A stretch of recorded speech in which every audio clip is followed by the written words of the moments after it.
Let's hope this works.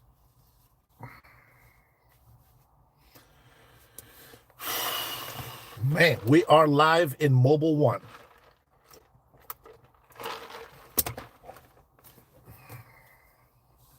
Got my phone ready.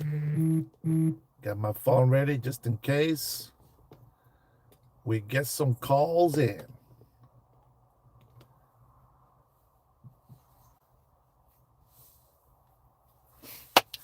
Guys, as you're getting the notification and as you're coming in, don't forget to say hello. This is the live that I'm going to do today here in Mobile One, the Dennis Herrera Show. Man, Robert, I just had some Taco Bell for dinner, so this live might be short. No, not today. We'll see. We'll see how bad the chat gets. I want to get some interactions from these people. I am not muted because I don't need a sound guy for this one. I'm not using the microphones that I normally put on, because the last time that I did that, or the last few times that I've done that, it's cut out. So yeah, there's that. So let's see. I wanna get some interactions. I want to see if anybody has any questions about what's going on in Iran. Apparently, it hasn't been enough information out there. I've gone through a lot of different sources, news outlets, other podcasters, and I'm going to tell you, it seems like the podcast, like there's this weird podcast. I don't know if you've seen this. It's not even a podcast. It's this Japanese girl, and she's just making all this sound, and then she's like scratching the microphone, and she's got like 7,000 people watching. I'm like, what the hell? What do people find interesting? They find the dumbest things, they find them interesting. There is this kid, he's probably maybe 18 or older now, but he's over there talking about the war in Iran and Trump like he's this expert. This guy can't even wipe his own ass yet, and he's got like 4,000 people watching him. I'm not saying I'm jealous. What I'm saying is I just can't believe that people, this is who they listen to. Or maybe it's just I'm not attracting the young generation. Most of my viewers are my age or older. What's up? Yeah, hey, Brian, what's going on?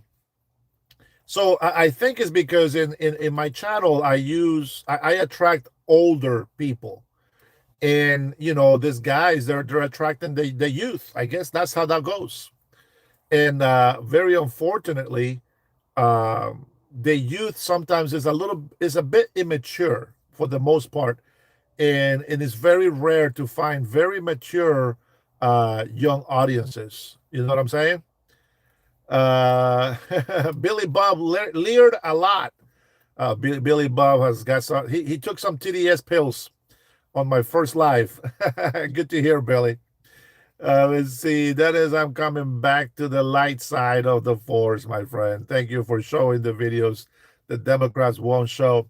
You know what's crazy, Billy? It's that I never really hated people because of their political stance. That just never makes sense to me. At the end of the day, we're all Americans, right? We want what's best for our country.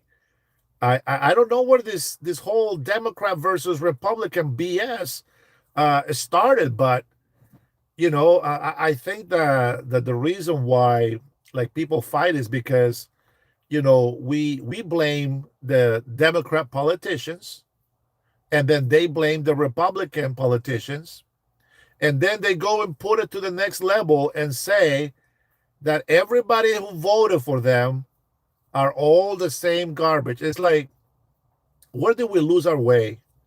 Maybe we're also guilty of that. Even if we don't take a side right now, maybe we're guilty on that. Hey, Danny, how are you? World 23, good afternoon. Welcome back to the Dennis Herrera Show. Now, what I will tell you is that I noticed this kid, I forget his name, I should have wrote it down, but he can't be no older than 18. I can tell you that. He can tell you that I can tell you he can't be no older than 18. But what was surprising is he was getting $99, $100 chats. I know I get that in my channel sometimes as well, but it's crazy that he had over 4,000 people watching. And when you have 4,000 people watching at once, you're normally getting about 250 to 300,000 views.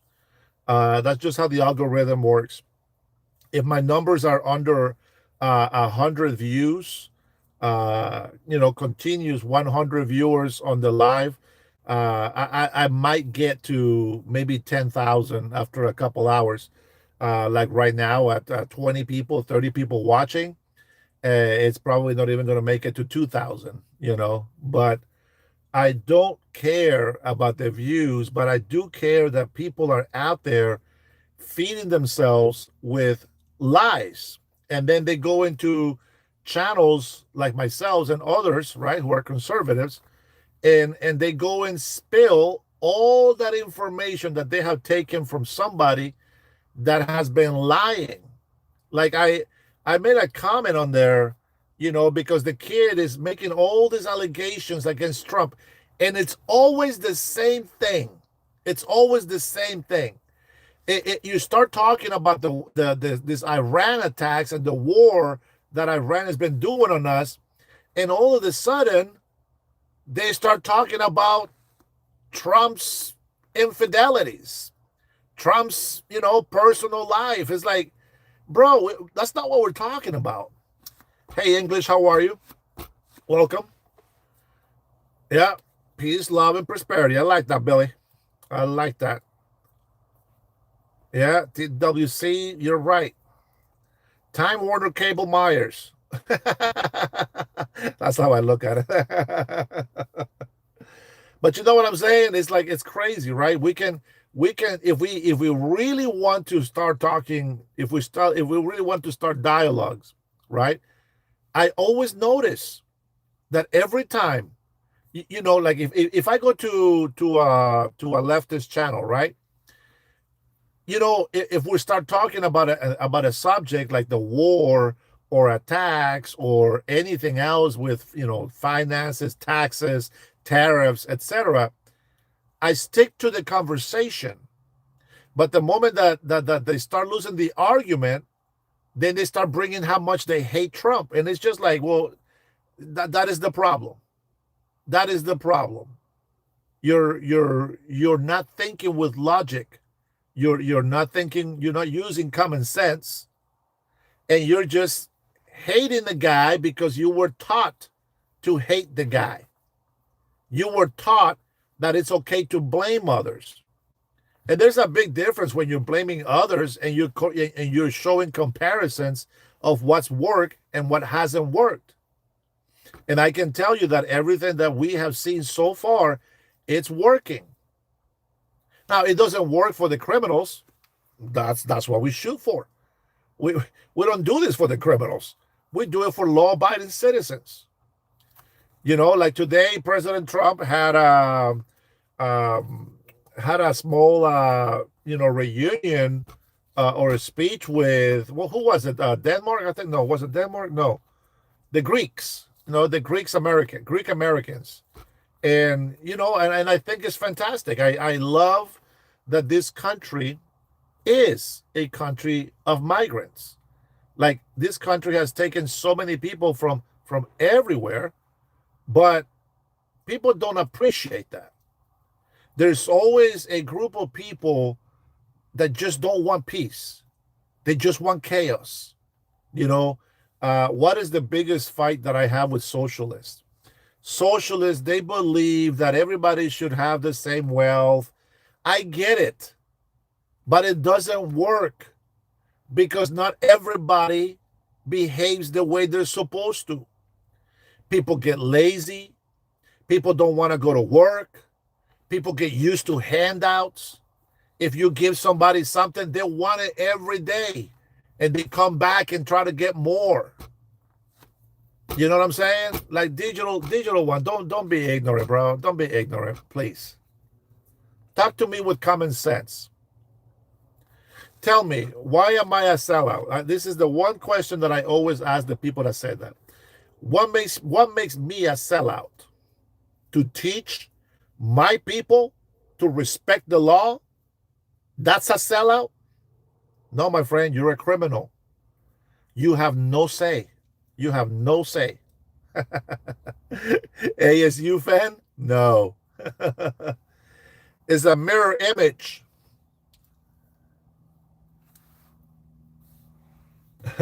Yeah, I'll show you on the phone I'll show you on the phone that I'm monitoring with.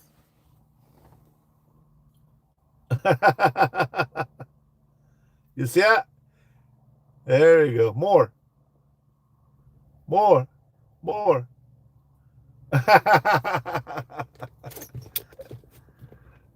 USA. ASU fan. English is looking for American women to get married. I don't know. I don't know if you want that. That's right, Belcheck. You might want to go to the Philippines for that, my friend. You will find good women, good housewives. American woman, get away from me.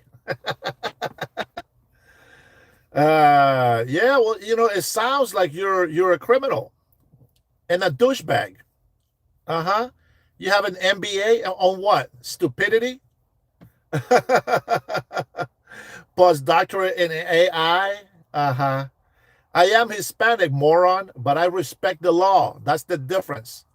So before you go and call somebody a sellout, do your homework. Try to understand people before you act like an idiot.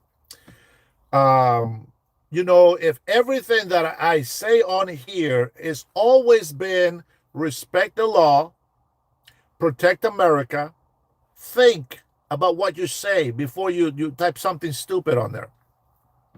You're not helping yourself. But you know what, guys? These guys, they want me to be a sellout. They want me to take money from Democrats so that I can talk bad about Trump. And I just can't do that. I gotta be honest. I have to stay honest. Yeah, okay. Sure. Hey, Warrior, why don't you give me a call? Here you go. Give me a call. Digital One, give me a call. Let me hear your accent. Let me see how wonderful of an English accent you have. 425-583-1155. Give me a call. 425. Let me see if I can type it in here with my left hand. 583-1155. I use my other channel for that. There you go. So you can go ahead and call in.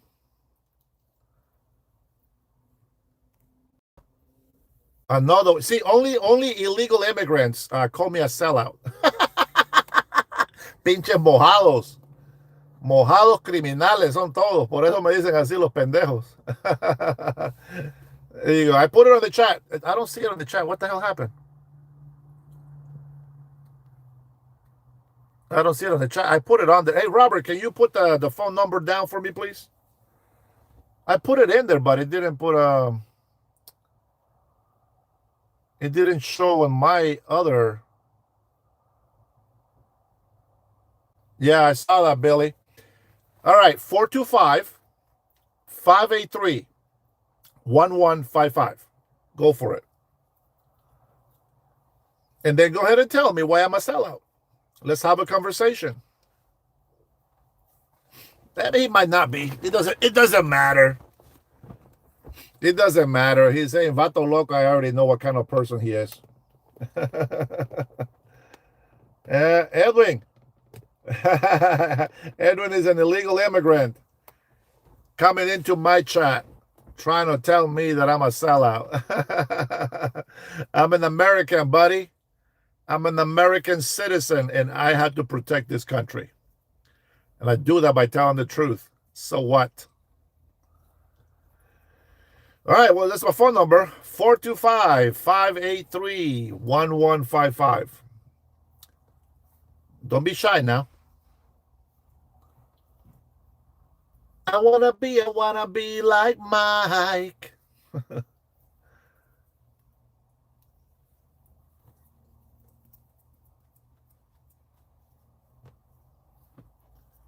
Yeah, thank you, XK. Appreciate you. All right, so here we go. This is what we have. We have a problem in the United States of America. If you are new to my channel, you may have somebody try to call and they hung up right away. If you are new to my channel, then you probably don't know what I stand for. But this is what's going on in the United States of America. For many decades, other countries, evil leaders have been taking advantage of the United States of America. As a migrant from Honduras, I know all about illegal immigration. I know how many laws an illegal immigrant breaks. I know people that sell their houses and property to come to this country illegally. Why is beyond me. All right, let's take a listen. Let's see who's calling in. Hey, who's calling? What's up, hello? Is this Digital One? Digital, si son mojado, cabrón. I can tell you're illegal, bro. Hey, man, I got an American accent. Yeah, no, you don't have an American accent. You be talking about I call you a fellow? Yeah, go ahead. The whole reason all this bullshit is going on is because they want Mexicans out of the country, and you're here Mexicans? acting like you're mad. Don't be racist. Bro, do I sound at all like I... You have an accent. Yes, you have an accent. What? I have an accent? Yes, you do. I'm from Boston. I'm in California. You have an accent, jackass. Everybody has an accent. Yeah, okay. But why am I a sellout again? Because I'm protecting the United States of America? I want to hear from you. I always ask Mexicans this, and they never have a fucking answer. No, why is it Mexicans? I'm talking about illegal immigrants, not Mexicans. Hey, why do you support MAGA, dude? I'm just curious. Because MAGA stands for Make America Great Again. What makes you think you're like MAGA? Because I'm an American citizen. You think it's great right now? Huh? Do you think it's great right now? What are you talking about? You have an accent. I can't understand your accent. Oh, you can't understand my accent. I think all your all I heard was trade right now. I don't know what you said. Say it again. Do you think America is great right now? Do you think everything's great outside right now? Why are you sitting in your car? I think that America is great. We have great soldiers. We got great warriors that are not afraid to go out there and represent the United States of America. What does that have to do with what's going on? That means we're at war. So is that great? So what? Are you a pussy? Are you a pussy or are you a tough guy? Have you been to war, you little bitch? Have you even been to war? It doesn't matter if I've been to war. You haven't been through my life. You haven't seen my life. You don't know my life. So it's the same stupid answer. Don't get mad because you're a pussy. Don't get mad because you're a pussycat. You're a pussycat. Have you been to war? Have any of your fucking family been to war? Yes, I have, pussycat. Yes. What about it? And what about it? What about it? Have you been in el barrio? Have you been in el barrio? Have you been around gangs killing your friends and family? Blah blah blah. Don't ask stupid questions, man. Talk with common sense. Talk with common sense. You're a sellout. You're protecting illegal immigrants over your own American people. Don't make excuses for your stupidity. You don't call in to try to insult me because I will eat you alive with insults. I stand for the United States of America, so what? If you don't like it, get the hell out of the United States of America. You're going to come over here and ask me if I want to war? You don't know what I've seen in my life. Your family hasn't been attacked by gangbangers. You haven't received your cousin in a garbage bag cut into pieces. So shut the hell up. But I'm very proud that we have warriors in the military, that I got veterans that support me on my channel. I don't need your approval. I don't need you to come over here and insult my accent. Boston, I don't give a shit where you are. You have an accent. Everybody that lives in the United States of America has an accent, you moron. You don't speak English like the Brits. That's English. You speak American. You don't understand why people say that. Calling in, yeah, sellout to who? If I'm an American citizen, well, who's the sellout? You're the sellout. See, Edwin Hernandez, he's illegal. I get it. I'm talking to you on the phone. The guy, he quit. He's a pussycat. He left a long time ago. You know what I'm saying? What I don't understand is like, bro, I am here telling you, respect the United States of America. Is America great yet? Are you freaking stupid? What kind of a freaking moron are you? Especially from Boston, talking about you don't have an accent. What an idiot. What an idiot. I already knew he had no brains. Hey, Omar, it's okay, little buddy. Don't worry about it. This guy is rage baiting. Well, come on, pussycat. Call in. Show me how smart you are. You know, the reason why I get all passionate and get upset with things is because I'm here defending the United States of America's interest. And these morons, like this guy from Boston, Digital One, calls me a sellout because I'm defending, protecting the United States of America. Are you kidding me, bro? That's right. You better live, you little biatch.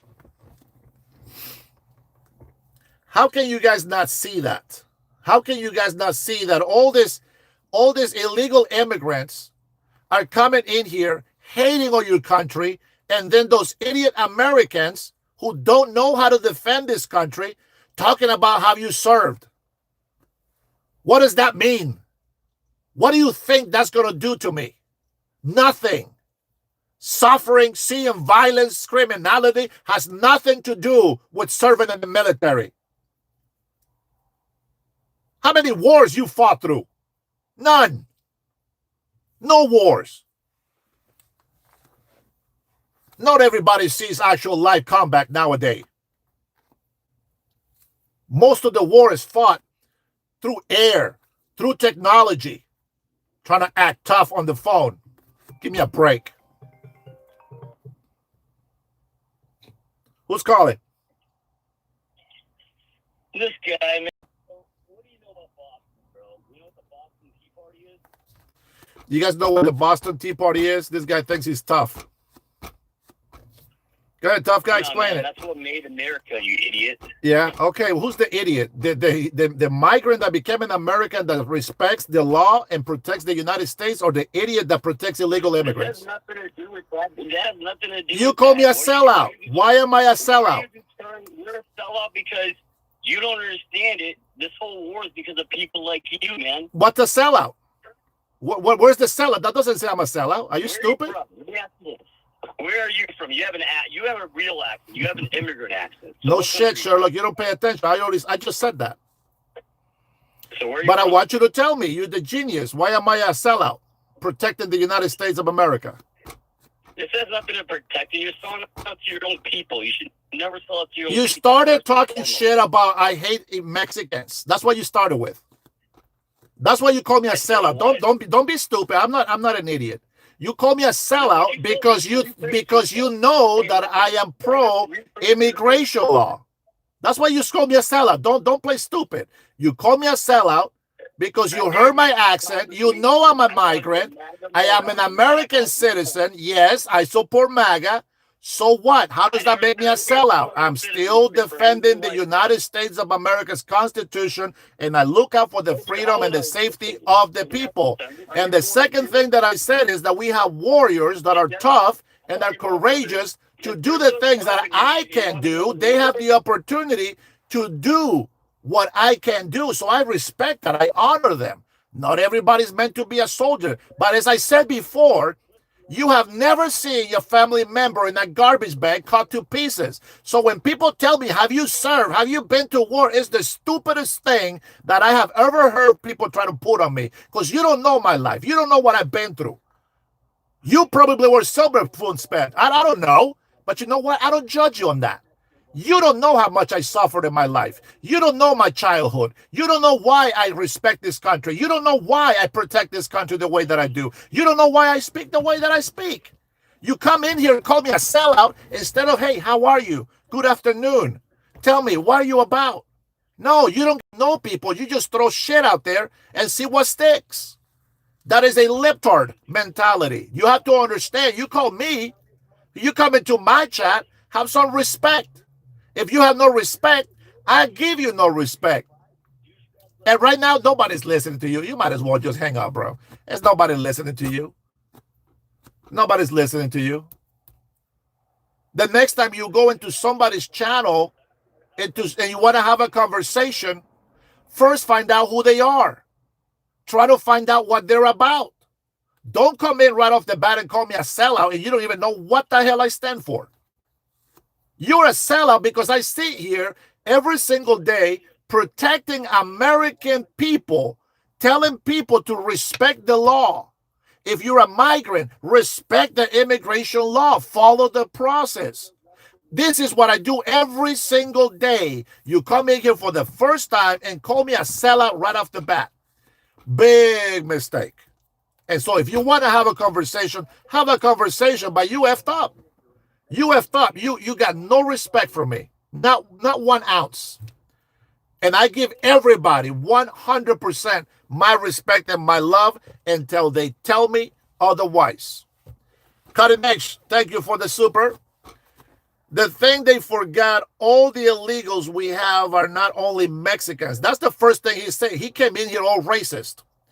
They come from all over the world. Is the silent invasion to destroy this country within? Absolutely. Absolutely. And I said I stand against illegal immigrants. That's where he fucked up. I stand for legal migration.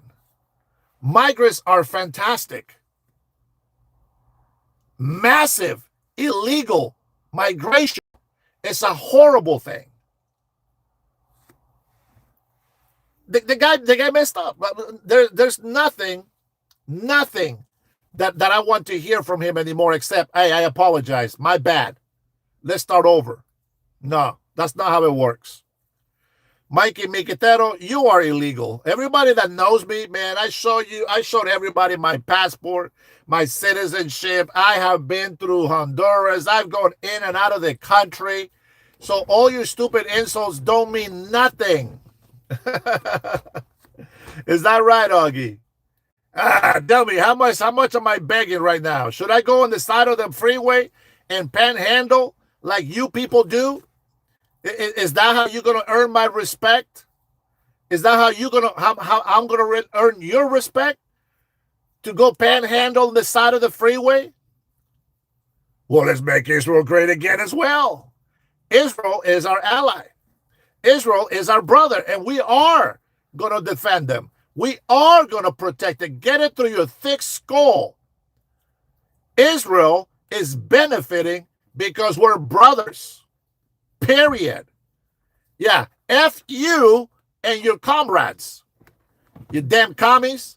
You guys don't love this country, but yet you want to take advantage of this country. And guess what? I don't stand for that bull crap. You can cry me a river. Cry me a river. Man, I eat chumps like you for breakfast, bro. Any day. Any day. You guys are so stupid. I really wish that people will come in and try to dialogue. But that's just cowards. You keyboard warriors. Cowards. You only talk shit because you know you get away with it. You talk about your freedom of speech, but all you do, it's wasted on stupid things. That is true. You can't fix stupid. And unfortunately, a lot of stupid people call me and come in through my chat. Thank you, B-Rad. Appreciate you. Anywho, the reason why we're in this situation, and idiot people like the digital one from Boston, what they don't understand is they just look what's right here, but they can't see past the noses. Let's be clear.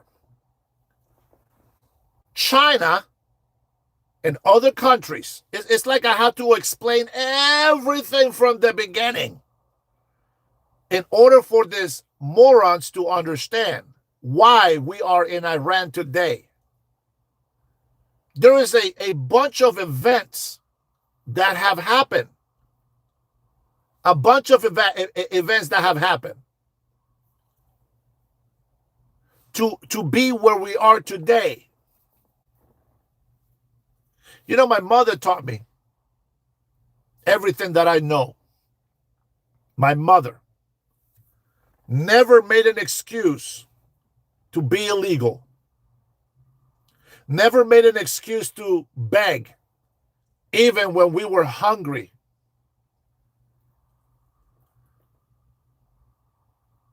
Most of the libtards have not seen what I've seen in my life. They act tough because they serve in the military. Please. Please.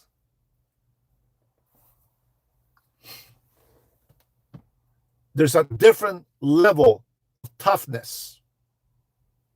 Somebody mess with my family, I'll be the toughest guy you'll ever meet. When something needs to get tough, well, the tough get going. I don't need to pretend that I'm tough here behind the screen. Nothing to do with that. Nothing to do with that. But I wish you would use common sense. Use your critical thinking. All right. Go ahead and hold down the fort there, Jason. Before President Trump came into office, again, see, America would be great already if the Democrats didn't cheat. I get that, but you know what? That's in the past. The fact is that we have the floor now. We use, thank you, Samuel. We use the democracy that the Democrats keep talking about. Now, they are destroying democracy. They don't respect democracy, but okay, we do. We put President Donald Trump in office. We got 4 years. What happened when President Trump became president the first time? Oh, shit, everything changed. Our enemies? Oh, wait a minute. Don't mess with this guy. And then they saw the Democrats hating Trump. It's not about the country. It's that Democrats hate Trump. That's the problem. They hate Trump because he can't be bought. They can't force him to do their dirty laundry. Just they can't control him. That's why they hate him. And because of that, they have allowed our enemies to laugh at us and to try to take advantage of us. And that's just the beginning. Cutting Nice, thank you, brother. They hate when we speak English with an accent, but when these type of people come to our countries, don't learn our Spanish, not even a little. So chinga su madre, as the Mexicans say. I agree, brother. At least we try to speak English, right? President Trump comes in. Our enemies are paying attention. Democrats, 12 minutes into winning the presidency. 12 minutes in, and they're already saying, impeach the motherfucker. Talib Rashid, her own words, impeach the motherfucker. That's what she said. Hey, listen, if the Democrats win, okay. Okay, but you know what? We did our best. We did our best to protect you, to stop them from abusing you. But if that's what you want and you want to celebrate that, go ahead. You celebrate that. We'll find something to do. We'll find something. But while I'm here, I want to speak the truth. I'm not begging to anybody. This is work. My time is valuable, punk ass. My time is valuable. Do you understand that? Your time doesn't mean shit to me because there's no value in your conversation. There's no value on your vague insults. When I insult you, it's for a reason. And there's something behind it. You're just vague. You're just as vanity under the sun. President Trump started securing the border. I don't care if you like the way he talks. You insult me and say all these things. I do the same. So we got no room to talk. With that being said, shut the hell up. I love everybody, but I will not and I refuse to be a doormat to stupid ass people that think they are tough. You know what's funny is that these guys, they think because they are big or whatever they think they are, they think they're bulletproof. Nobody is. I'm not bulletproof. Nobody is. It's just like Trump. Thank you for the Brendan. Salud, my friend. So what does that do? We have our Second Amendment right. Yeah, some people are stupid and will use that to do criminal activities. We use it to defend ourselves and our families.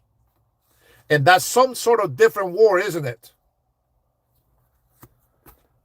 If you allow people to tell you that you shouldn't say the truth to avoid hurting their feelings, these are the people that are ruining our country. Those parents who allow their children to cuss at them, have an attitude, those are the problem in society. How many times have I seen at home where the mother is not tough enough to discipline their child and they talk back to her and they disrespect her, and the moment the father walks in through that door, oh snap, everybody needs discipline. So when I cuss at you, it's because you're being a fool. I've had plenty of conversations. Everybody that's seen me here for all the time that I've been doing this now, almost a year now. What was it? 8 months, whatever. 7, 8 months that I've been doing this. Everybody knows that I have had conversations with good people and bad people. And that's a fact. So when they see me go off on somebody, they know why. They understand that. And they support me because they know that the people that get that from me is because they're asking for it. Yes, it was Taco Thursday. I had some Taco Bell, so this live might be a little bit short. Maybe. Anyways, going back. President Trump comes into office. Things are starting to balance out. The economy is starting to balance nicely, little by little. And then when the Democrats see what Trump is doing, they collide with China and release COVID-19. It's very clear. It was on purpose. Get rid of the weak. A lot of senior citizens died. A lot of people with lung complications died. They put everybody on ventilators to die. We had the mayor in New York responsible for killing all those senior citizens in the adult home. And yet he's out there free. Nothing happened. Cutting Edge says the only thing I see of the Democrats now into their campaigns is to stop Trump. To stop Trump, we need that. Pure hating ads all over YouTube. See, I'm not even making it up. My homeboys, my patriots, they got my back. Bro, it's so obvious. It's so obvious. And I wish that they wouldn't just say, F Trump. I wish they would say, hey, we need to do this for the American people. They never say that. They're always saying that about illegal immigrants. And listen, I will help migrants as well. I will too. But you can't say that. You got to say Americans first. And then with all Americans together, then we can help the migrant crisis thing. But I refuse. I just can't. Oh, bro, you guys don't know what I'm looking at. Hold on. Let me interrupt a little bit. Let's see if I can get to it. I wish I had some music. There's 4 military helicopters. I don't know what they're called, but they look badass. Oh, man. I wish I could get you a closer view, but anyways, going back to Trump, COVID-19, and they blame everything on Trump. The country got shut down. Fauci lied about the mask. It didn't look like Black Hawks. It looked like the other ones, the round ones. They don't carry missiles. They just have the machine gun on them. I don't know what they're called, bro, but they're the badass from back in the day, from the Vietnam era. That kind of shape. It's kind of like a rounded shape. They shut down the country. They made Trump look like a liar. Fauci retracting his comments. And we watch these videos, you know what I'm saying? Like we watch this and we listen to Fauci saying there is no danger. Trump goes out there and says there's no danger. And all of a sudden, there is danger.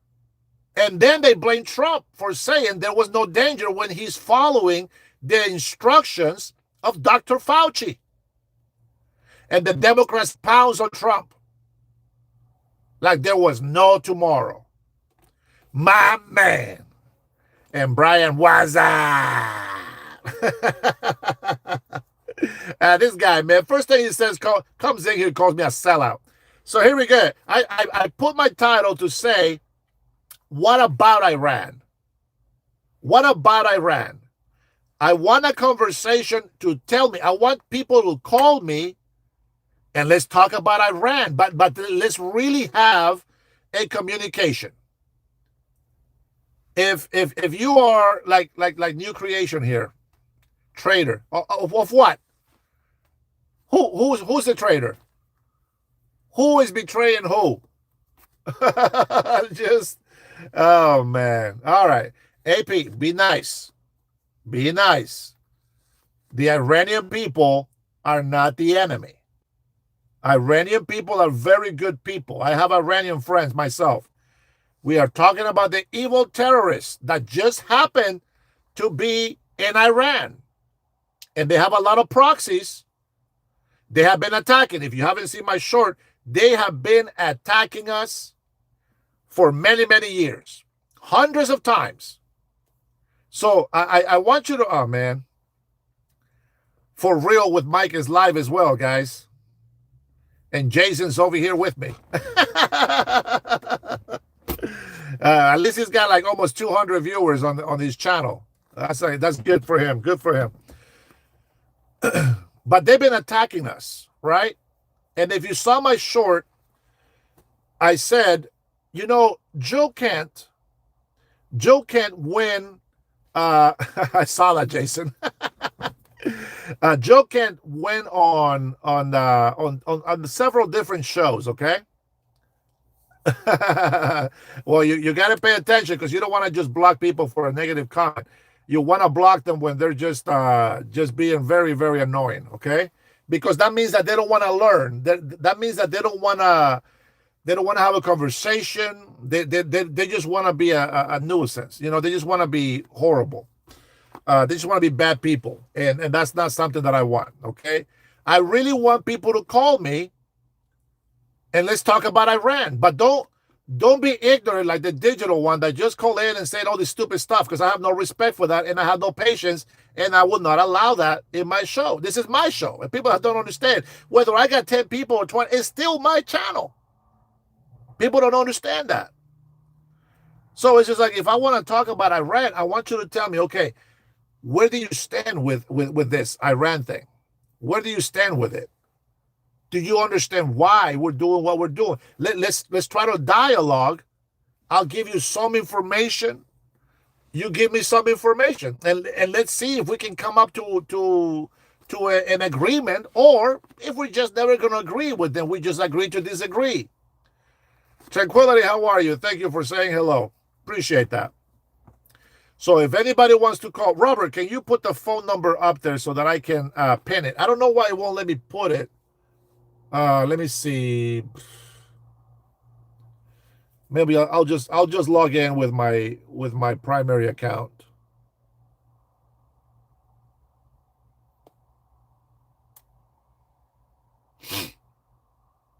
I'll just log in with my primary account.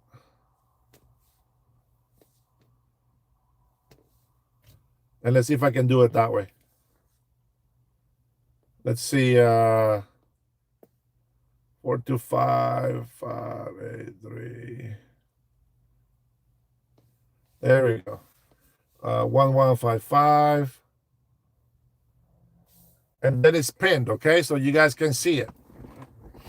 If you are in the United States, just dial it like you see it. If you're out of the country, you got to dial 1, and good luck. Kind of, Ape. That is kind of the idea. So here's the thing, okay? And this is what I mean. And I wish somebody, I don't want to say that I know everything, but I wish somebody that knew as much as I do would call in so that we can have a conversation and we can actually use some critical thinking to try to understand. So that way we are clear on the message that we are trying to deliver to people. Okay? So here's my thing. I started with President Trump, got tired of the United States, just like I'm tired of Washington State being screwed by corrupted politicians. I want to run for governor. Not really, but I have to run for governor if I want to see some changes. President Trump had to run for president because he saw the country was being abused, and politicians are just playing politicians. As long as, see, some people, you have to understand this. Some of us want to spend our life fighting for our children's future. Others, they just want to live a good life while they are alive. And that's the wrong kind of politicians that we want in office. With that being said, President Trump came in, started making some drastic changes that has taken decades to create problems. And these changes don't take 1 day, 3 months, 1 year. It takes years to make the changes. Everybody saw how much better the Trump administration was than the Democrats. Shift to shift, he tried to go hardcore during the 4 years that President Trump lost. They went hardcore trying to put him in jail, and he thought he was going to be able to put him in jail, and that was going to give him a nice high place in government. I can't remember what was the position. I don't know if it's going to be something. I can't remember what position it was in what department, but the fact is he wanted it bad to control evidences, just like he lied about having all this evidence against President Trump and having this Russia collusion. People think we forget, man. They never proved it. And they spent 4 years during the Biden administration weaponizing every single branch of the government to try to bury Trump alive. Every single Democrat, the first thing when they come into power or when they campaign, the first thing they say, they are going to bury Trump.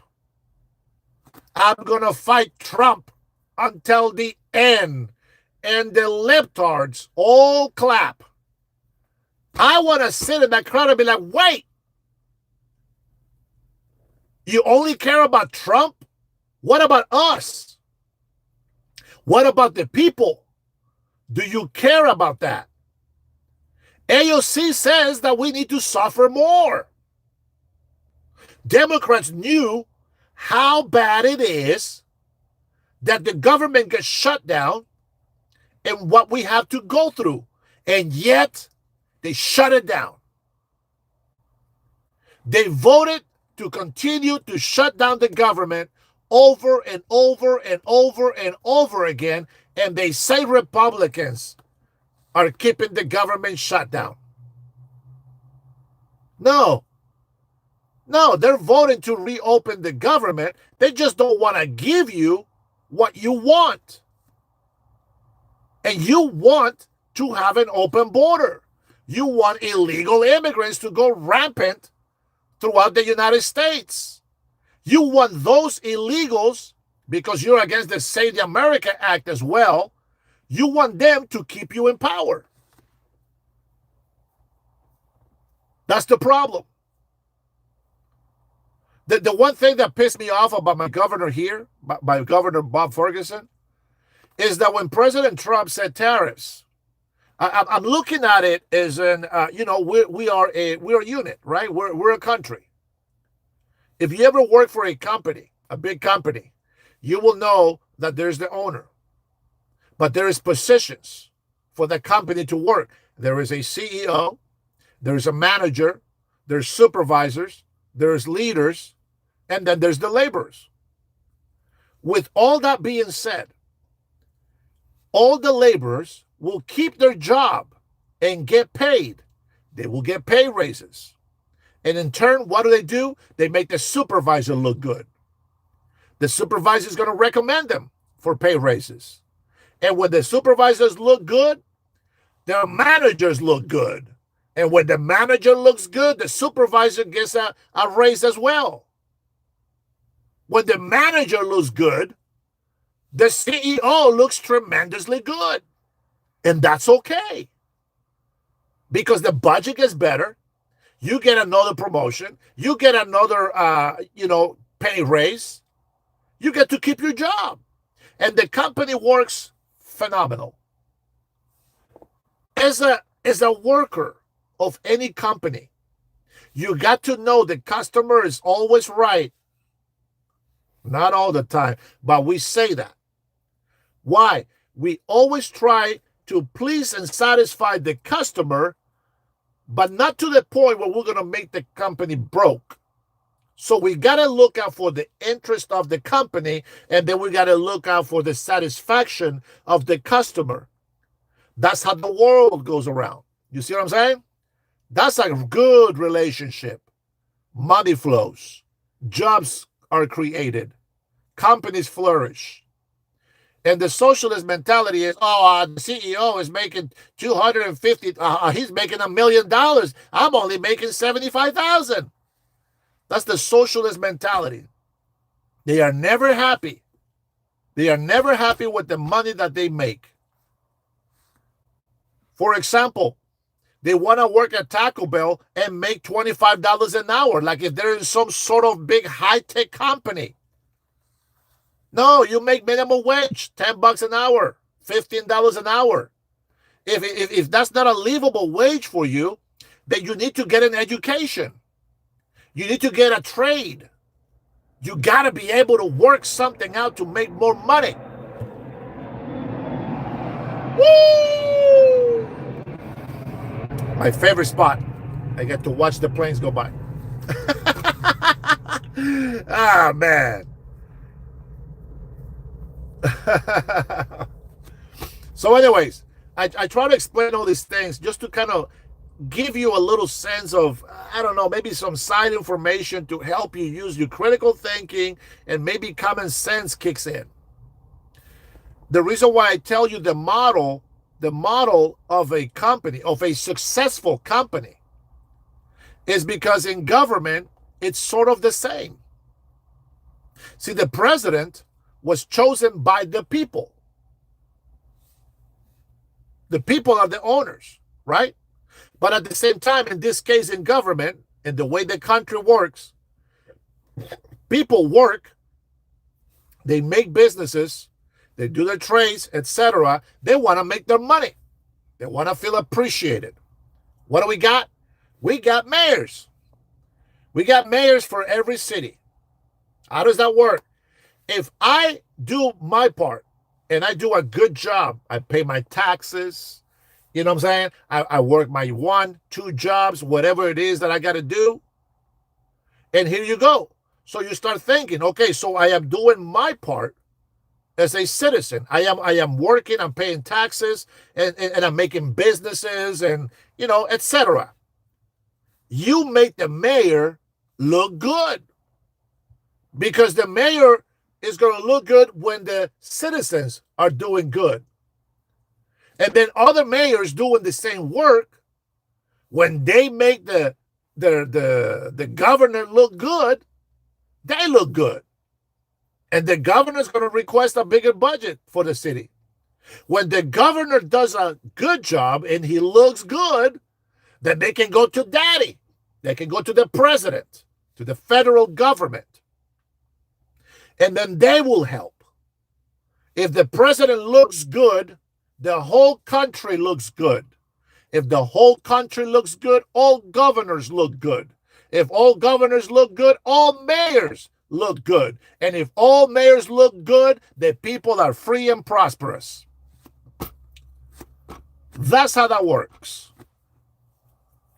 So again, we go through 4 years of the Biden's administration. It was horrible. Was it Biden? 99% no. The digital pen. That's right. Nancy Pelosi.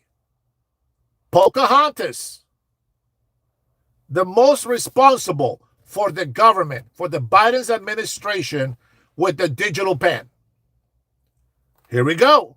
China, Japan, Russia, Iran, all laughing at Biden for sharding his pants, for farting during a speech, for going over there and shaking the hands of nobody, waving at people getting out of the plane where there's nobody there. They make fun of us. We were the laughing stock. It is what it is. And the Ukraine-Russia war started. It would have never happened if Trump was president. Yeah, right, Dennis. That's a lie. Look at Iran. We'll get to Iran. We'll get to Iran. They saw weakness in the Biden administration. They saw weakness during Barack Obama's administration. And when I say they, I mean Muslim terrorists, our enemies. We didn't go bomb China, did we? No, we didn't. We didn't go bomb Russia, did we? No, we didn't. We didn't go bomb North Korea. No, we didn't. Right? President Trump crossed that whole famous, horrible border between South and North Korea.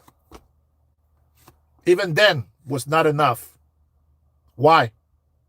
Because North Korea, they know that we have term limits. They know that when President Trump is done, they can get back to whatever the hell they want to do with us. Because we got sissies on the left that think with emotions and with feelings instead of common sense and facts. They like to live in a lie by choice. Yeah, by choice.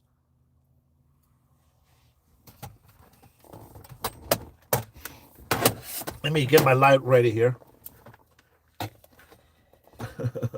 Let's see how I can put this here.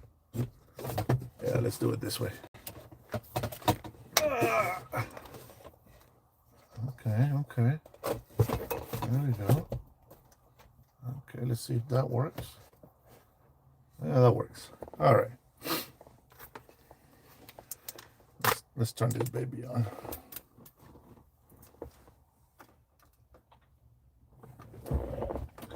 Got to get my car started so I can use the power here for a little bit. Yeah.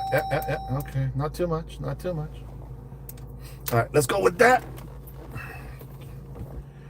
So here we go. So North Korea makes a deal with President Trump, but they know that President Trump it's going to be out of the picture. President Trump is going to go out of the picture. And when they see Democrats fighting him, what do you think is going to happen?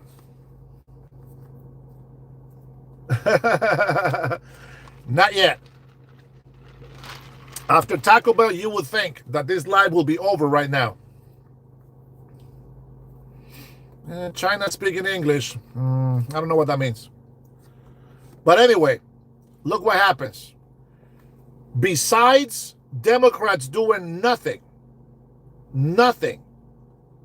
for the American people, they spent their whole administration allowing an open border on purpose. Because they saw the reaction people got from the first term with ICE. That made us look bad. Why? Because people cry, "Oh my God, help!" And libtards, they're so emotional driven. They don't use common sense. They don't say, "Hey, if you didn't come to this country illegally, you wouldn't have to go through that trauma. You created that trauma for yourself."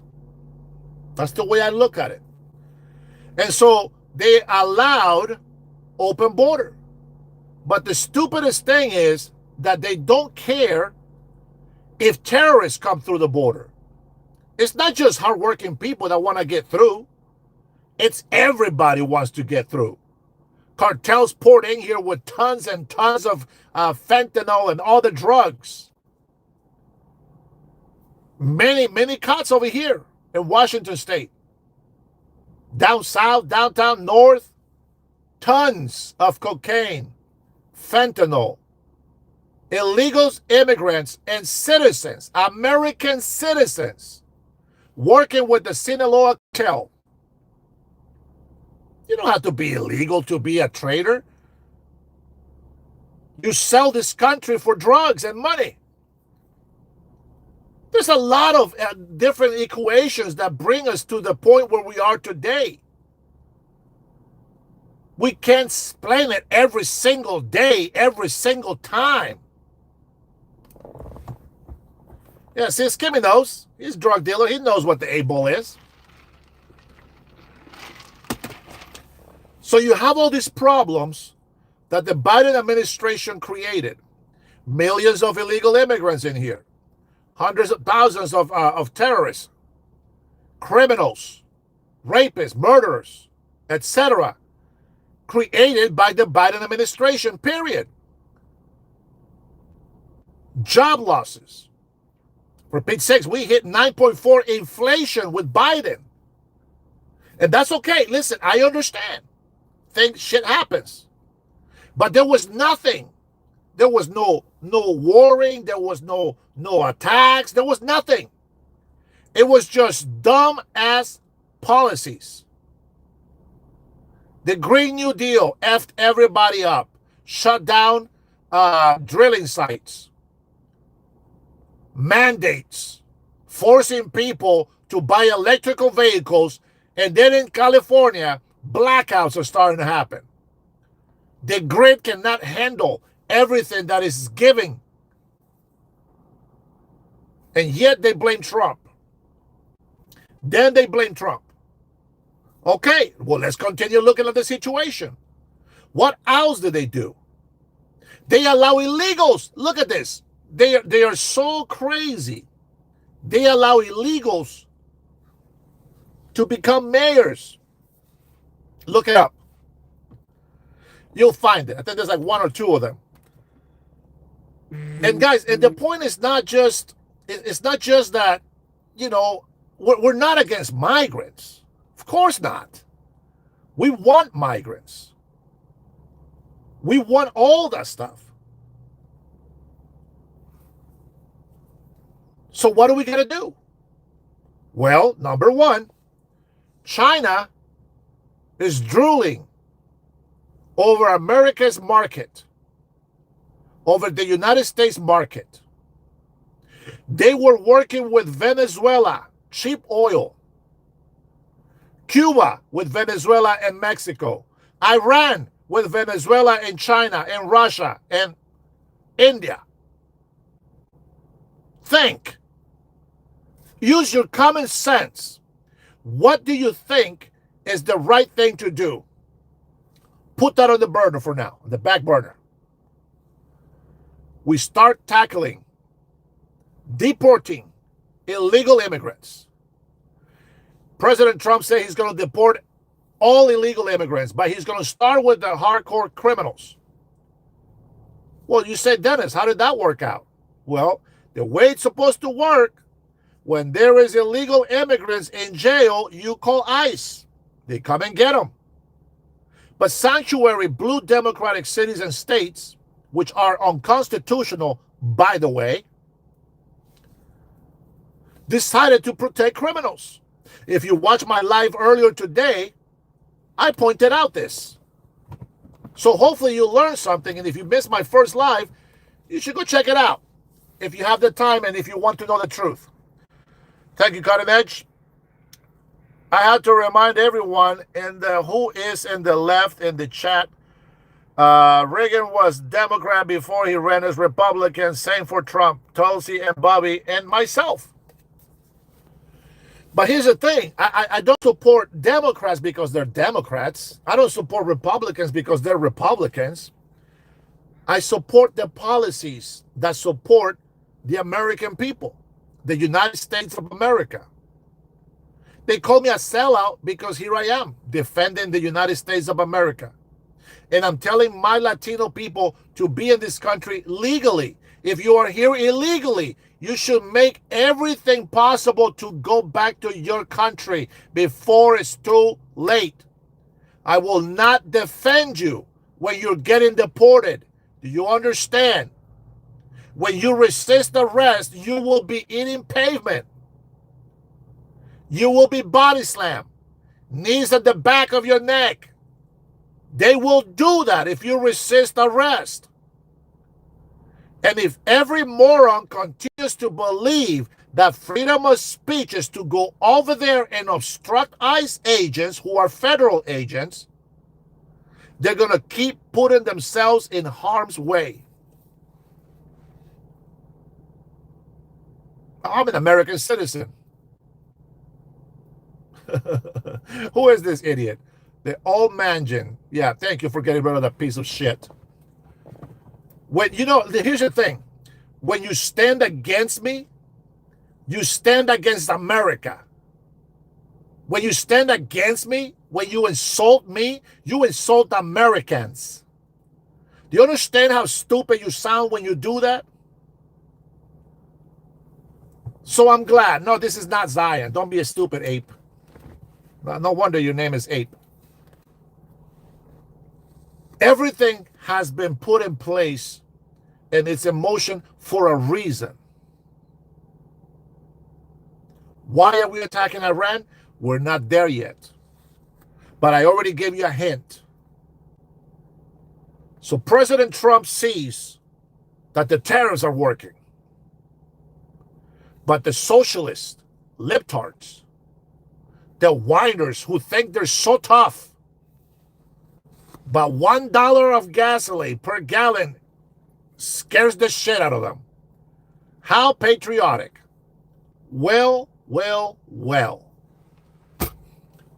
I guess President Xi was right, at least about some Americans. He called you guys wimps. And I say you guys because all those who are on my side, we know why things have to be tough sometimes. We're grown-ups. We're adults. We know what it's like to have a lot and have nothing. We know what makes us happy. We know when sacrifices need to be made. So the Chinese President Xi makes fun of the wimps on the left. Idiots that stand against America. That's who they're laughing at. They're not laughing at Trump. They're laughing at the weak links of the Americans. But the rest of us, we don't care if they laugh. We will get victory. We will make America great again. Not too long ago, about a week or so ago, California started drilling again under the orders of President Donald Trump. What does Gavin Newsom says? Fighting it. Oh, it's so close to the state that I have a say. He don't care about lowering gas prices. He wants chaos. Why? He's got a scapegoat. If he manages to convince Californians that President Trump is bad, they're not going to pay attention to the fraud that's going on in California. It's the same thing in Oregon, same thing in Washington, same thing in Utah, same thing in Minnesota, same thing in New York, same thing everywhere that is blue. It's the same scenario. Same libtard book. Same play. That's why they get caught. Same play over and over and over. And because it works, they keep using it. They're getting exposed today. We're not stupid. Nick Shirley, hats off to that guy. He has been exposing the big corruptions in Washington, California, Minnesota, Utah. Bruh. One American, imagine, one American has found billions in fraud in Minnesota. One American has found billions of fraud in California. Billions of fraud in Washington. One American. And governors, mayors, and all these libtard, Democrat, corrupted politicians, they all go against him. They don't want you to be successful. They don't want you to be independent. For Pete's sakes, I'm telling you, if you had a great governor, that great governor will make you great and successful if you wanted to be. We got two kinds of people. We got the hardworking people, and we got the lazy ass people. We got two kind of classes. We got the people that want to be educated, organized, civilized. And then we have the other one that wants to be ghetto, ignorant, and dirty. There's two sides to every coin. But if you have a great leader, the ones who want to prosper will prosper. And your leader should be able to reward you for it. If I'm in government, I work for you, but that doesn't mean that I'm your little bitch either. The reason why I would be governor is because it's the will of the people and they trust my judgment. Meaning that you, A and B, can be fighting for something. I'm going to make sure I'm right in the middle and what is right will get done right. If you sacrifice your life working extra hours, I want no overtime. No overtime taxes. Period. Let me tell you why. I don't believe, see, I believe that we should work hard for our families and we should pay taxes. I believe that. But I don't believe that you should sacrifice your family time to make extra money and then the government takes that extra reward that should be for you. So let me explain how this no tax on overtime works. Every day you work 8 hours. You can work 8 hours every day of the week, all 7 days. Your 8 hours are just 8-hour pay. But after you work 40 hours in 1 week, any hour after that, right, you will still get charged taxes for the regular hours. But the half pay, the overtime pay, that's yours. If you work in a company, when they say they pay you double time and a half, that means you get taxed on the first hour, and now you got the overtime hour and a half tax-free. I believe that a great leader will allow you to keep that extra money. I just need you to pay taxes on the base 8 hours.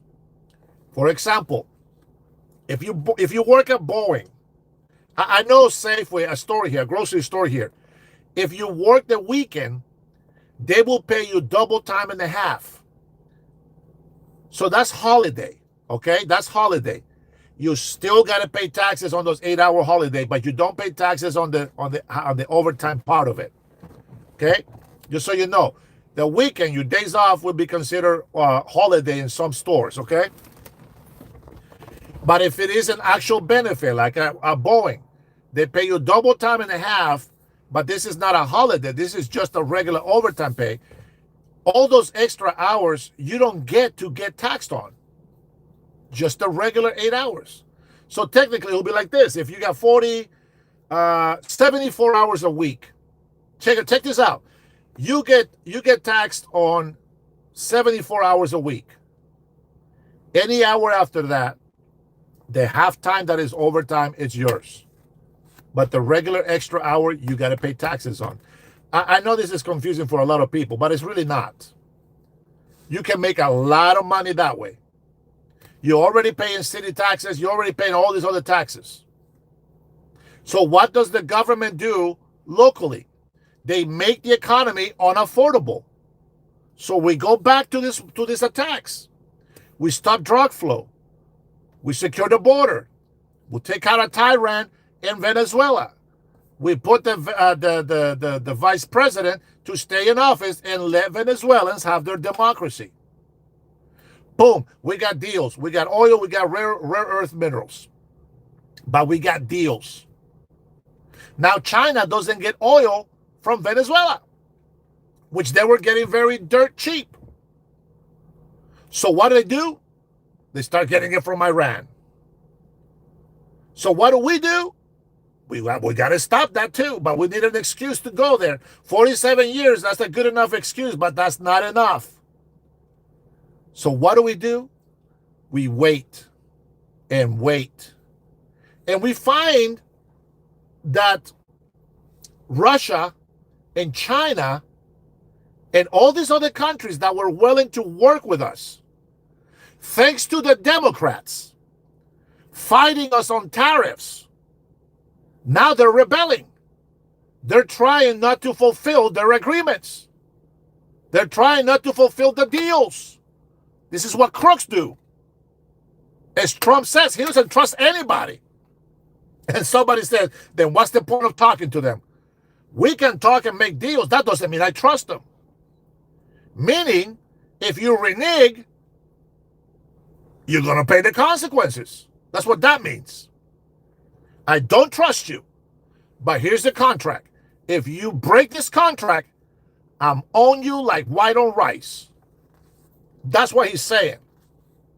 It makes sense to me. The stupid question from the reporter to say, then why talk? That's a stupid question. So when you say why we are attacking the Iranian regime, oil is part of it, but not for us. It's securing our deals and agreement. It's securing the strength of the United States of America for future presidents that are going to come in. Why? Because Joe Kent said, right when he left, and he's been talking shit in all these other shows, and he said, before President Donald Trump came into office, Iran has been attacking us through their proxies hundreds of times. And since President Trump came into office, here you go, listen, libtards. Since President Donald Trump came into office, nothing. And that's why he says there is no imminent threat. But that's not his call. That's the president's call. And I believe by that simple fact, it tells me that the Iranian regime of terrorists are only going to comply while President Donald Trump is in office. And we can't have that. As Ronald Reagan said, and many other presidents have said before him, we need to leave it better than we found it. That's my words. We need to leave this government better for the next person who is going to represent the American people. Do you understand what that means? Do you understand the honor that is given to the next president? But the next president has to give his heart, all of his love for the American people first. Why? Because American people are not saying death to anybody. We are the charitable country, but we have to think with common sense, not with emotions. I get it. Your heart aches when somebody's crying when they're being deported. They don't belong here. This is not their country. They know this. They knew that before they came over here. And let's not forget, a lot of these people, they own land. They had their own houses. All they had to do was go get some food. They want the luxury. It's okay to want those things. If you got permission, if you got the privilege, if you got the means, enjoy it. But it's not your responsibility to make sure everybody else is taken care of. You take care of yours. Do you understand what I'm saying?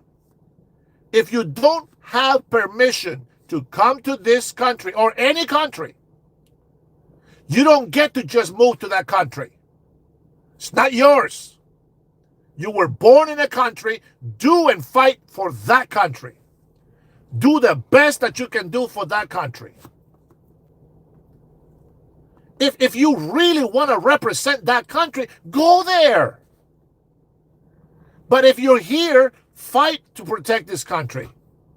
Do you understand the national security risk of any nation who does not enforce immigration law?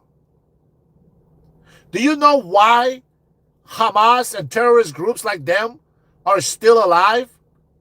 because they use innocent men and women and children to hide so that they can play with the emotions of the people and look, oh my God, 70,000 people die. It's a genocide. Israel, you're evil. Who started the war? Who started the attacks? Not Israel. Look who attacked their neighbors when we started attacking them. Iran.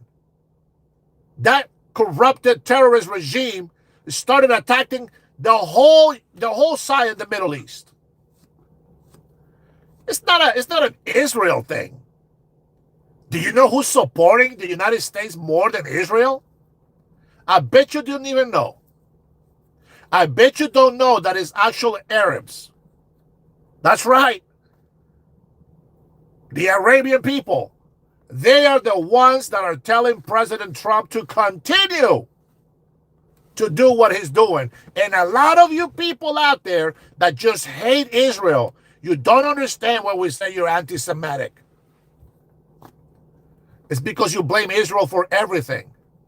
It's obvious that Israel gets attacked by a lot of people that don't like them. There is a lot of terrorist Muslims out there that just hate Israel. They hate the Jews. That is Satan's primary goal, is to kill all the Jews. They are the descendants of Adam and Eve. He wants to get rid of every single one of them. And the other brothers, the Arabs, are on Israel's side. So now we can talk about this attack, this war in Iran. We didn't start that war. Let's be clear. But there's a lot at stake. First of all, we use the intel that we had. There is no imminent threat according to the DNI, but we know that that's only because Trump is in office. So Trump has to make the hard decision and say, what happens when I am no longer in office? And this is why a lot of people on the left hate him for this attack. They protect and defend the terrorist side over our own president. It is unbelievable. And they blame Israel. Unbelievable. Common sense is not so common on people anymore, is it? Not only did they kill thousands of their own people, that was our excuse. President Trump is nobody's fool. He gave them a warning knowing that they killed their own people. If you kill one of them, I'm going to bomb the shit out of you. They didn't listen. They didn't listen. The Iranians went out in protest, calling for President Trump. They killed them. Their own people. Beautiful Iranian people. They killed them all. They're still doing it. They can't protest. They're not free. That's our excuse. But we have other goals in mind. First of all, we're flexing. The world has to know the United States of America has the balls, the cojones, to go against terrorists and cartels. There's another side nobody pays attention, but in Latin America, Christian Noam and the whole department with his whole allies of the 18 Latin American countries, they're fighting cartels and drugs. They're doing their part. President Trump is doing his part in foreign affairs. The Greek Americans just honor him today. Japan and all these other leaders, whether you like it or not, they look up to Trump. They know he's the man that's going to get the job done. And that's a fact. That's a fact. And after everything that we've done, we put tariffs. Here we go. Let's take a look.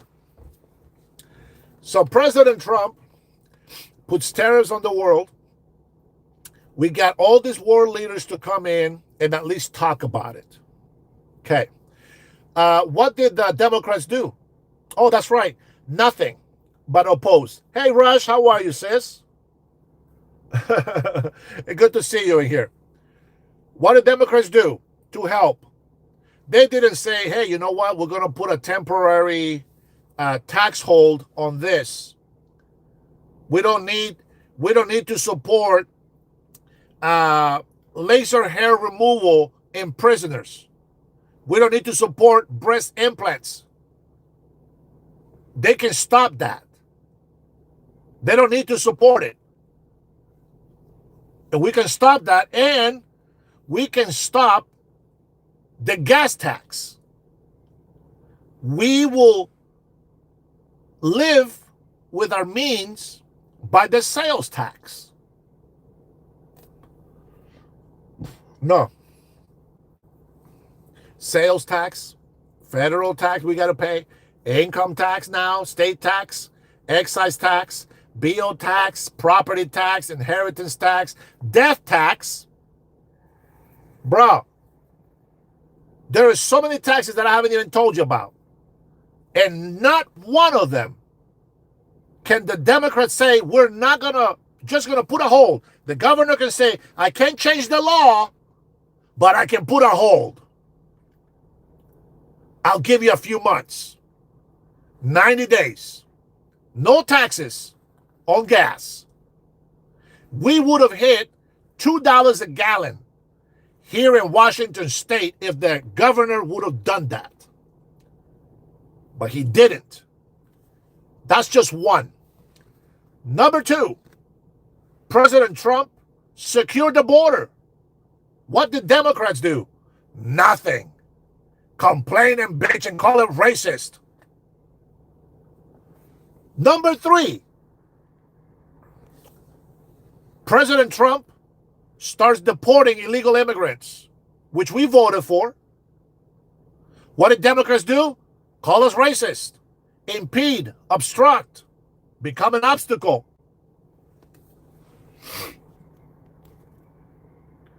You and debate on America first. Yeah, give me a second. I'm almost done. Number three, we're attacking drug boats. What did Democrats do? Nothing. Make us look like criminals, dictators, authoritarians, whatever they want to call us. They haven't done shit to help us. They have a reward during the Biden administration on Nicolas Maduro. What did they do? Nothing. We go in, get him out, boom, bring him to court over here. What did Democrats do? Nothing. Bitch and whine and complain that we went and attacked Venezuela. What do Venezuelans do? They dance on the streets. The new president releases prisoners, political prisoners. They now have a chance to an actual democracy. Juan Orlando fought against the cartels. That's why they set him up.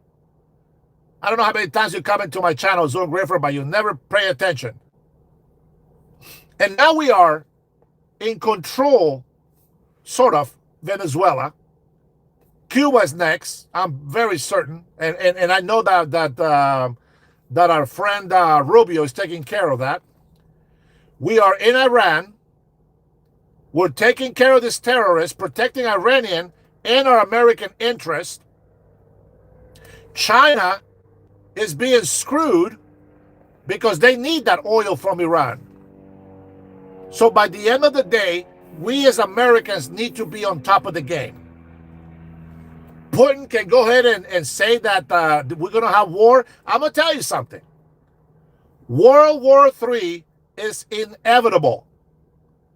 It will happen. I don't give a shit how many times you guys bring up the bullshit, no wars. So what if he said that? He don't know the future. He doesn't know what's going to happen, but that's what he wants. Does he have the right to change his mind? Absolutely. We don't want no wars. Of course we don't want wars. But if we must, we cannot be the weak links in this world. And so we got to trust in God, and we got to continue to keep control of everything that we can so that we can have peace for as long as we can. That is the name of the game. With that being said, go ahead, bro. You can call now. Now, if you call in, if I tell you to pause, let me talk. You're my show, okay? Remember that. All right, you can go ahead and call in, and let's talk about it. Give me some good pointers, okay? Let me know what you think we should be doing. But when you tell me what we should be doing, tell me why, okay? And then maybe that way I can try to understand a little bit better, right?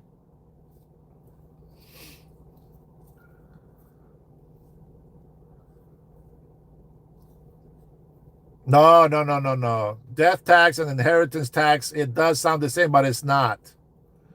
So if you have an inheritance, okay? If you have an inheritance, like money, if you're gonna give money to your kid, they gotta pay the taxes, even though you already pay taxes on it. They gotta pay taxes on that. And if you leave property or a house, they will have to pay taxes on that. And if they don't, they take away the house. It sounds similar, but it's not the same. At least not the way that I look at it. Hey, thanks for calling, brother. Thanks for your patience. No, thank you for taking my call. No, I appreciate it. You know, people misunderstand me, you know, when they call me, because they like to call in and insult me, because I insult people a lot. But the problem is that they don't understand is that when they're calling me, you're calling me on my channel. Like, this is my place. I'm not going to cuss you out if you're respectful to me on the phone. See, once you call me, it's a zero. You know what I'm saying? Like 0-0, start from scratch. And then you then just tell me what what your opinion is and why do you believe what you believe. So go ahead, buddy. Well, my concern really is I voted for Trump for both terms. My biggest thing is this whole war with Iran. Yeah. I understand they were terrorists. You know, they kill people. In the protests, they killed 20,000 people. I understand that. The real problem is we got into a war that is ill-prepared.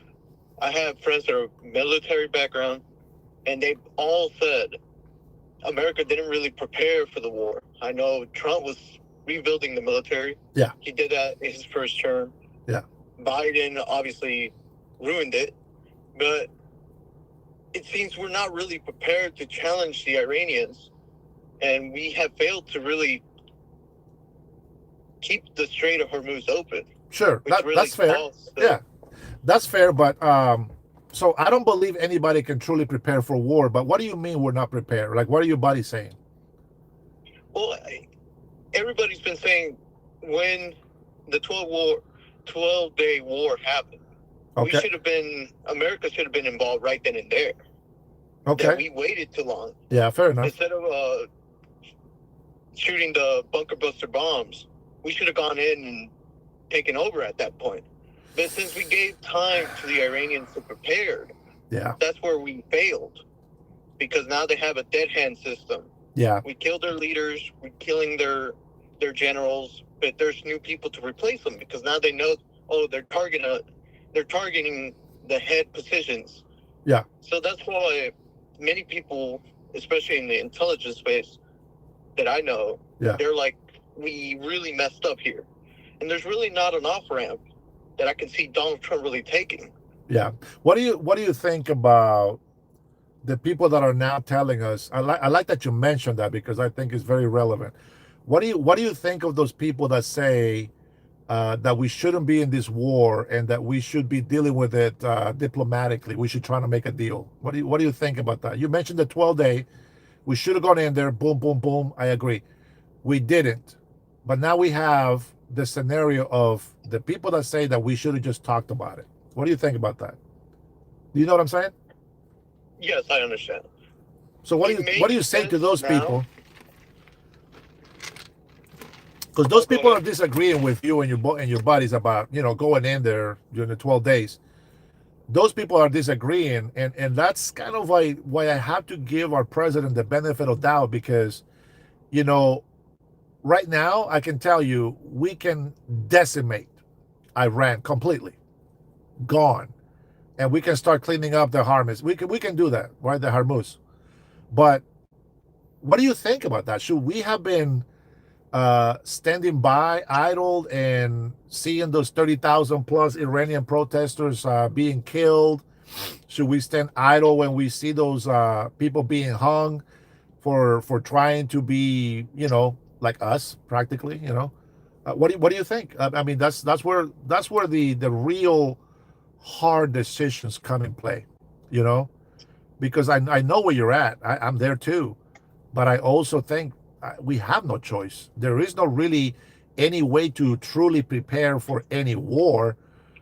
And if we were trying to war with them, then I believe we would have declared war, and then we would have been a lot more hardcore on our attacks. What do you think? Give me your input on diplomacy, and what can we do now? I mean, we're in deep shit now, but you know what I mean? Yeah. Nobody can really prepare, number one. And diplomacy didn't work. It hasn't worked for 47 years. So when you talk to your buddies in the military, try to talk with them about that, and see if you guys can come into some sort of a different view, or maybe argument or understanding. But for this call, you tell me what you feel, how you feel about it. What do you think? Well, I had those talks, and as Republicans, we're like really hard Republicans. As Americans, we understand it because Iran has a big oil facilities, has a lot of oil. It benefits the Americans. We got our own oil, but yeah, we got our own oil. Forget about that. What else besides oil? We have to benefit. You have to remember that they have to pay the piper. Remember that. So we're not going to go help Iran. I'm sorry, I don't mean to cut you off. I just want to clarify. Iranians have to pay us. We don't work for free. So of course we want some of that oil. But continue. Well, besides the oil, there's really no other benefit. Correct. Because we're too far away. Yeah. As much as really is to protect our allies that are in the Middle East. So that would be Saudi Arabia, Oman. That's right. Wow, the first guy that doesn't mention Israel first. Well, Israel's a component too, but they're our friend. They're our brother. We benefit too much from Saudi Arabia. Saudi Arabia, I believe, got like $400 billion that it contributed in this second term of Donald Trump. Yeah. So they're over $1 trillion now. They're like $3 trillion. So definitely financially, there's benefits of protecting our allies. Yeah. So what do you think? How do you feel about the 30,000 people that the Iranians killed, the regime killed? What do you think? Should we just let it go? Well, in a way, I don't want to sound harsh. But the answer is yes, right? If you ask most Americans that are Republicans, yeah, we really don't care to a certain extent. I know, brother. I know. It's sad. Yeah. It's sad. It's like, for only 30,000 people, would we really care to put, troops in harm's way? Even though we're bombing them, we're not necessarily winning. We still haven't gotten our objectives done. Iran is just trying to survive, and is doing it. Mm-hmm. We haven't gotten our clear objective of actually doing a whole complete regime change. Yeah. Cutting Edge is telling you that it's not just the oil. They have a lot of rare earth mineral there, and China likes that. Well, China's still getting their oil tankers through the Strait of Hormuz. That's right. Yeah. Good point. So but that's why we got to win it, because we need to control that. and we need to make sure that nobody else is going to get attacked. If you're trying to call, sorry, what once we finish with the call, you can call. Uh, we have to make sure. I know it sounds stupid, bro, but this is why I think America should be in power. Because we are that stupid. We like to help our friends and allies. Those people that lie to us all the time, saying that they're our friends, we want to go help, and we're stupid. But that's why I love the United States of America. There is no nation like ours. And if I can talk to any soldier that is serving right now, I can tell you, listen, man, we love you, we support you. We know it's hard. We know you don't have to be there, but you're there, and you're representing every single one of us here at home, even the libtards and those who hate this country. But just know that your honor is your life serving your country and representing us in the best way possible.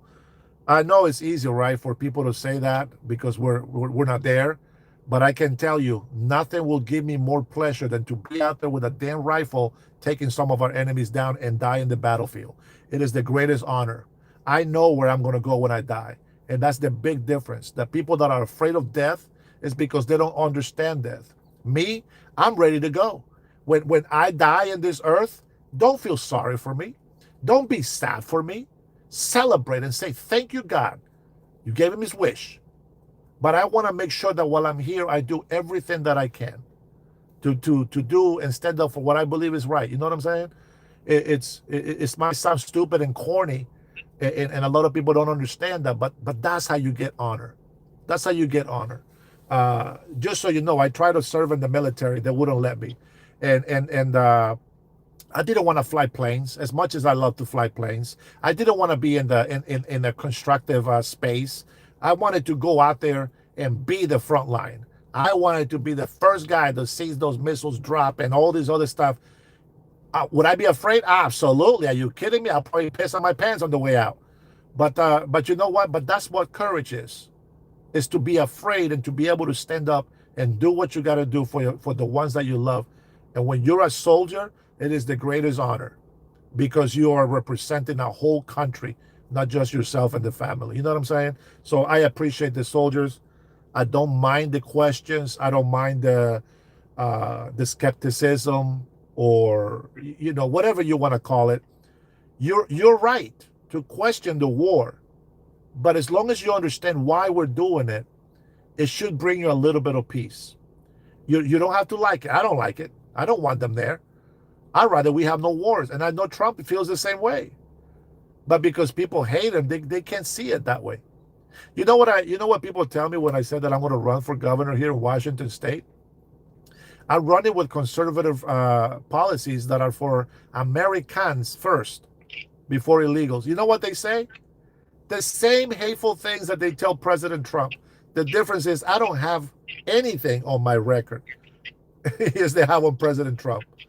Everything they accuse him of, I don't have that at all. I've helped a lot of people. I've given myself for a lot of people. I've sacrificed in my life a lot for other people. And they still hate me the same way they hate Trump, just because I support Trump. By the way, 45-47 right there. So there you go, brother. That's how the world is, man. We live in a mean world, and if we don't have warriors like your friends and those who are fighting for us, we're doomed. It's that simple. Yeah, many are from Washington, actually. Washington. You from Washington? Or your friends? Not me by myself, but many of my friends, yes. Oh, right on, man. I hope that they're good people, man. We have good and bad on everything, but I hope they're good people, and that when you talk to them, tell them there's this crazy Washingtonian guy that says thank you for their service, and I appreciate them. And it's okay to question, but they have to remember always that they are representing all of us. You know what I'm saying? Follow orders. Well, thank you for my call. No, thank you for calling, man. You're fantastic. Good questions. A good one. Later. All right, if you were trying to call while he was on the line, thank you for being patient. He had his questions. He had his things to do, and I appreciate it. Cutting Edge, thank you, brother. We have to understand sometimes they don't have morals, the regime, of course. They want us dead because their religion commands them to do it. And China want power. Yep. They will do whatever is necessary to get it. Jihadists and communists together, man, I'm telling you, that is a bad combination. You know what's crazy? That, Cutting Edge, he is just like me, maybe a little bit darker.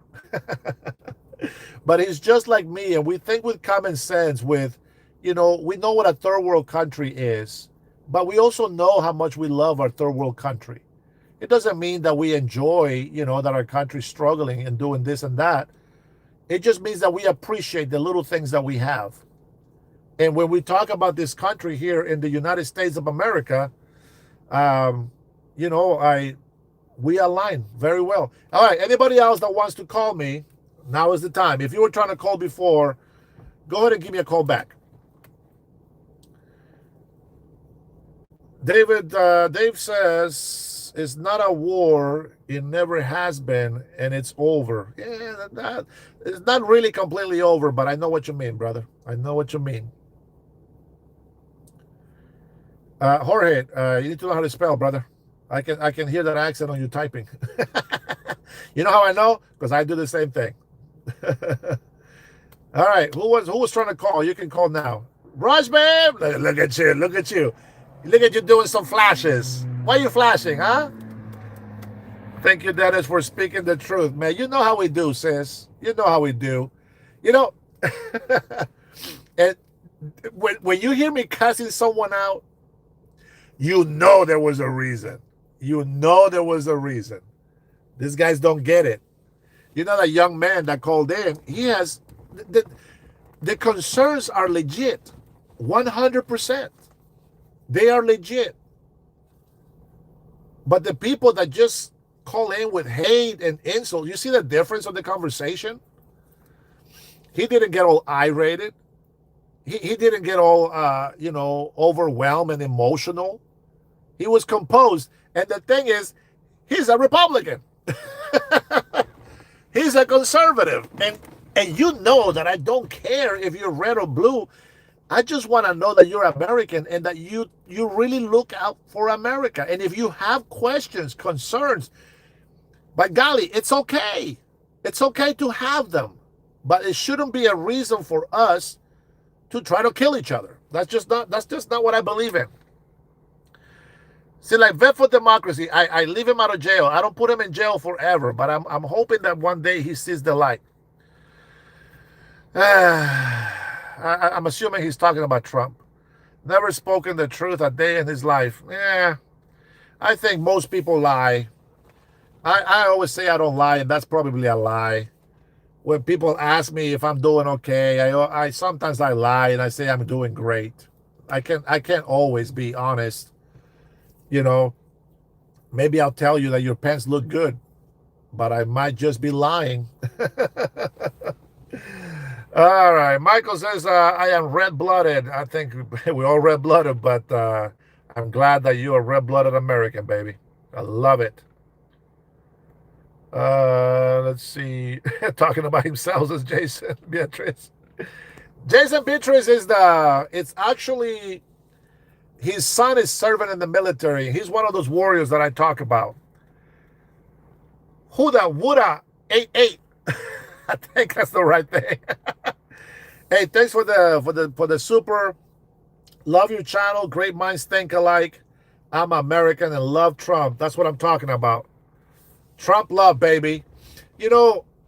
What's crazy is, I'm going to tell you, I get very irate and I get very passionate because I believe in the truth. And I know that there is things that probably need more explanation. The only thing that I will apologize for is not being able to explain it better because of my English, When people make fun of my English, whatever. I know I've been almost 4 decades here in this country. Most people say I speak good, but I know I got my flaws in my English. So thank you for your support on that. I appreciate it. Yeah, that's huge support. And go Trump. Absolutely. You know what? I want to run as an independent for governor here in Washington State. But in reality, I wish that Trump would sponsor me. I really do. And I hope that we can raise a lot of money so that we can get a good campaign going. You know, I know most everybody on my chat here, you've never seen me speak in public. And believe me, when I speak to you here, I actually hold back a lot. So I can't wait. I can't wait to get out there and campaign. Never really campaigned for politics, but I have campaigned for Christ, and it's very fun. Very tiring, exhausting, but very, very fun. All right, we had another guy that was trying to call in. Let's talk about Iran. I know we only got 30 people on here, but let's talk about Iran. Give me your questions about how do you feel about Iran? Vet for Democracy, I think I blocked your number. I don't know if you can call, but if you can call, go ahead and call, and I'll give you a second chance. If I blocked you, SOL. You missed it. You see, you know what I'm squeezing here? My little stress squeezy? My daughter gave me this. It feels nice. It does help. And it smells really nice. It smells like a soft shampoo or a fresh car smell. I don't know what it's called. It smells nice. Idaho. Oh man, neighbors. Hey, you guys got to come and live in Washington for 6 months so that you can vote on the election.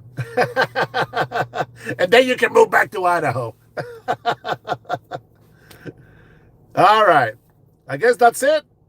Okay. You guys don't want to call. I gave you a chance.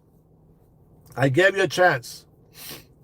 I want to know more about what's going on in our Latin countries.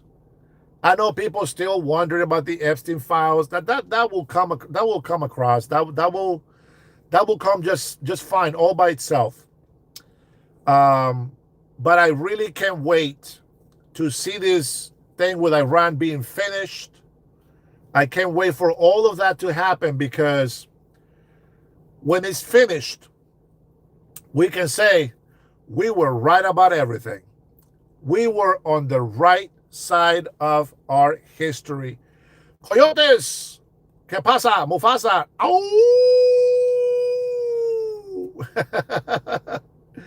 Oh man, you know what? The libtards, they all left. They don't want to ask questions. Iran, war in Iran. Give me a call. They probably already got the answer, and they're satisfied with it. All right. Well, 8:22 for me here. 18 people on. As much as I love you, well, 27 on one phone and 30 on the other one. But as much as I love you, I think if you guys don't have any questions, I am good. Yeah, Juanita, I hope you guys are that you open your eyes. I hope you do.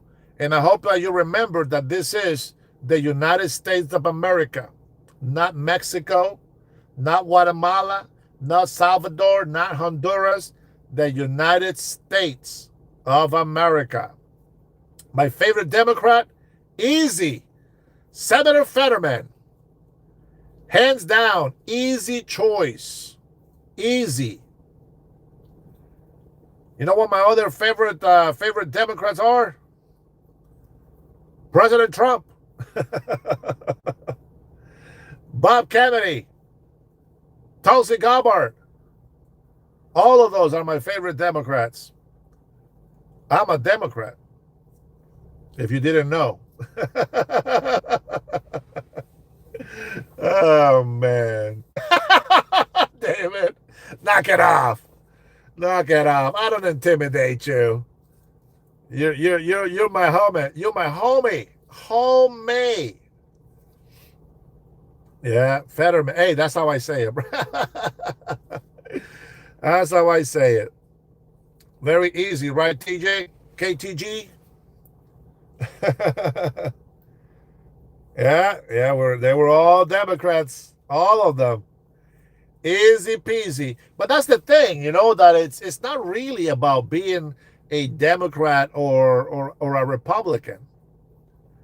It's about being American and the policies from like Chuck Norris told us, right? The the policies that we have right now from the Republicans are the same policies from 40 years ago from the Democrats. JFK. So it's all about being American. Are we winning yet? Are you kidding me? We are winning too much. Oh, it hurts to win so much. One of the best, the most important and best policies that you can always support and should never, ever go against.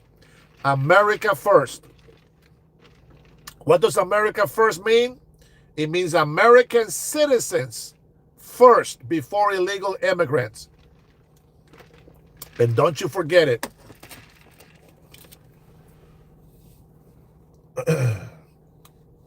I don't know. You probably don't know about human nature, Zinc Roofer. How are we winning? How are we better than we were a year ago? So vet for democracy. With all due respect, you are a soldier. Tell me, if you ever were in battle, tell me, how did you know you were winning? Woo! Helicopters. 1, 2, 3, 4, 5.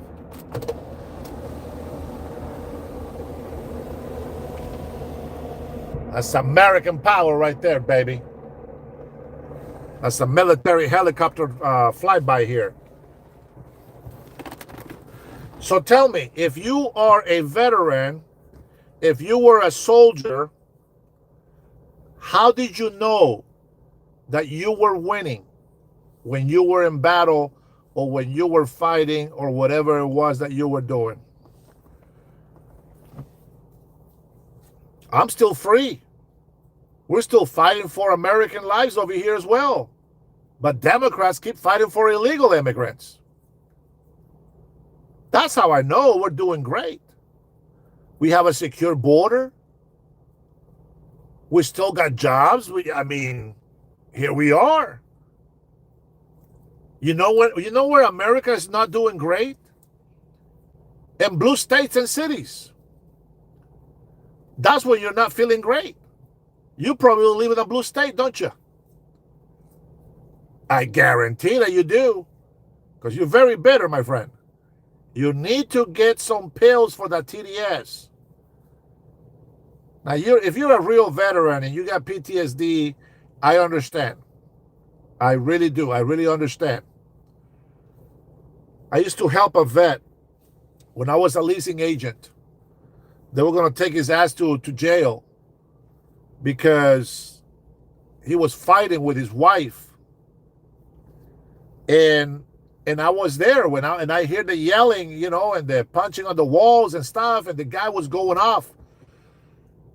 So I went up there. We called the police, obviously, and I went up there. And I say, hey, bro, whoa, because he come into the office before, and I help him out, and he talked to me. And so I will go over there, and I grab him, and I pin him against the wall. I said, hey, bro, what's going on? He says, bro, she doesn't understand. She doesn't understand what I'm going through, And I said, hey, of course she doesn't understand. Only you understand what's going on through you, but you have to understand her. She doesn't know. She doesn't know what it's like to be in your head. You see what I'm saying? And so I took him downstairs. I used to smoke. So we stepped off the property and we went and had a couple of smokes. And he told me he had PTSD. I said, I know. You told me this. It's not a nice thing, man. It's a mental health problem. And this is why I got to be the way that I am. The way that you're bitter, it sounds like you're a Democrat.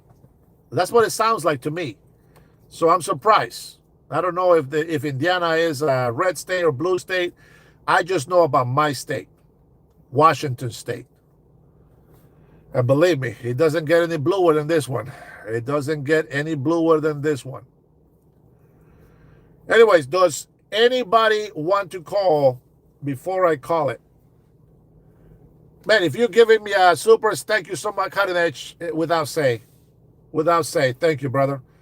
The Woota 88, thank you for the big super. Thank you for everybody that actually called in. If you're still listening, I appreciate you all. Yes, I go into this channel just so that we can have a conversation, so that we can talk. But if you guys are done talking, we're fine. Here we go, Texas. We'll take one more call. Let's see what we got. Hey, thanks for calling, bud. Dennis, what's up, brother? ¿Qué pasa? Nothing, man. I had a great time on your chat photo today. It was really fun modding you and Mike's channel at the same time tonight. That was pretty wild. You're crazy, bro. Yeah, I don't want to take Mike's mods or subscribers, because I think he's good as he's very good, I think. You know, both ran about the same numbers tonight. Well, no, he's been when I was checking him, he was close to 200 constantly, 170, 180, 200, 160. We did hit that over here too, but you know, it's been under 100. So I'm not sure, to be honest, bro. I don't know why. It's not listen, it's not that my audience are all lefties, bro. It's not. It's mostly conservatives. But not everybody gets the notifications, or you know, they also have other channels that they like to watch. I don't expect everybody to come in at the same time. In a perfect world. It can get tricky with the time slots because, you know, people do different times all the time. You know what I mean? Yeah. Yeah. I know Mike. Mike, he does not have a set schedule. He'll do very scheduling on things, so it's not like a set schedule at all. Oh, no, yeah. I can go live anytime, bro. You know, it's just like to be honest, I'll be going live like 3-4 times a day if I really wanted to. But you've been with me. I mean, like this live right now is 2 hours, right, and some change. My live earlier, if you go and look at the timestamps on all of them, that time, remember that I was telling you that I was on for like 11 hours. Yeah, man, it was actually like 11 plus hours all day. And I don't mind. I like it. If there's content, there's content. And I want to do a live so that people can interact. But the problem with that is sometimes you get jerks in there and people just trying to troll, you know? So trust me, I know. Yeah. I see it all the time. Yeah. Dude, I take a beating every day, bro. But that's why I let them have it. I let them have it once in a while. A lot of people come in and they whine or they say some stupid. I mean, I even got comments today. Oh, like Zig for Jason, you got things getting really, bro. You're still there, right? Come on. So yeah, Zig Roofer, Vet for Democracy, kind of on the same mentality. You already know Hammer, Mountain something. I know a lot of your repeat offenders because I see them on a lot of other channels doing the same thing. Oh yeah. They just, I don't know, man. Like these people are just not happy, or what is their purpose? Like I don't understand. Like, are you trying to have conversations, or you're just trying to hate everybody that doesn't think like you? Because they come over here and they tell me that, you know, like I hate people that don't think like me. No. I just don't respect those people that are over here disrespecting me, you know. And I give them a chance to call in. I said it to the people that called in tonight, right? I said, when you call me here, we're starting from scratch, 0. You haven't insulted me, I haven't insulted you. Let's have a conversation. And they don't want it. They just want to fight. There are some, and I'll tell you this, I'll be straight up honest with you. There are some that come in here, they get that 24-hour because they do the same thing in every channel. And they're like, oh, why'd you do that? Because they do the same thing in every channel. There are some people that have legitimate complaints and concerns that come in here and say stuff, but there are those that I call agitators that just come into random streams and just try to agitate for no reason. Well, you know, what was it earlier? I was, when I started my life, I started talking about it. But you know, the Democrats, bro, they really have each other's back, bro. Because I go and they're talking this nonsense, and I'm like, okay, let me listen. Maybe this time, they'll give me some information that I'm missing. But whenever they talk about, like, when they talk about the Iran war, for example, I really wanted people to talk to me, and I want to hear, like, make me understand. Like, I want to see your input, and I try not to cut them off, but I do cut people off in my show, because I feel like they're missing some information that is in here in my head. You know what I mean? And It's so also I your gotta, right. It's your show. yeah, I gotta have some sort of control, right? But when I go on their channels, it's like people are dropping money left and right, and I don't encourage people to give me super. Of course, I appreciate. Of course, this is what I do for a living, right? You've done it many times. Cutting edge is always blessing me. Would have dropped a 50 there, but when I go to their channels, especially this young kid, what the hell was his name? Dean something, I think it was. Bro, he was getting like Yeah. 199. They're like, oh yeah, this maggots, blah blah blah, and they're like, it's just insulting the right side, right? But they're Yeah. dropping a lot of money, and I'm like, well, this guy can't be no older than 18 years old, bro. Like, Yeah, like you're getting over on Two Life Network. on what? Two Life Network. He runs a show over there, and he's running like 800 people at a time. And I'm watching. I'm like, what is he doing on his pad that is so effective? He's got super chats constantly going on over there. Yeah, and I'm like, that's amazing. The job that he's doing, he's like you and Mike. You know what I mean? He does the same thing, and it's just Well, the, yeah, the thing is that people that come from the left, they like to report my channel as misinformation and hateful and this and that. And we just don't do that on their channels. We don't go to their channel and yeah. say, "Oh, harassment, misinformation." We don't. I don't know. Conservative people are just not like that. It's That's how like, Mike lost his first channel.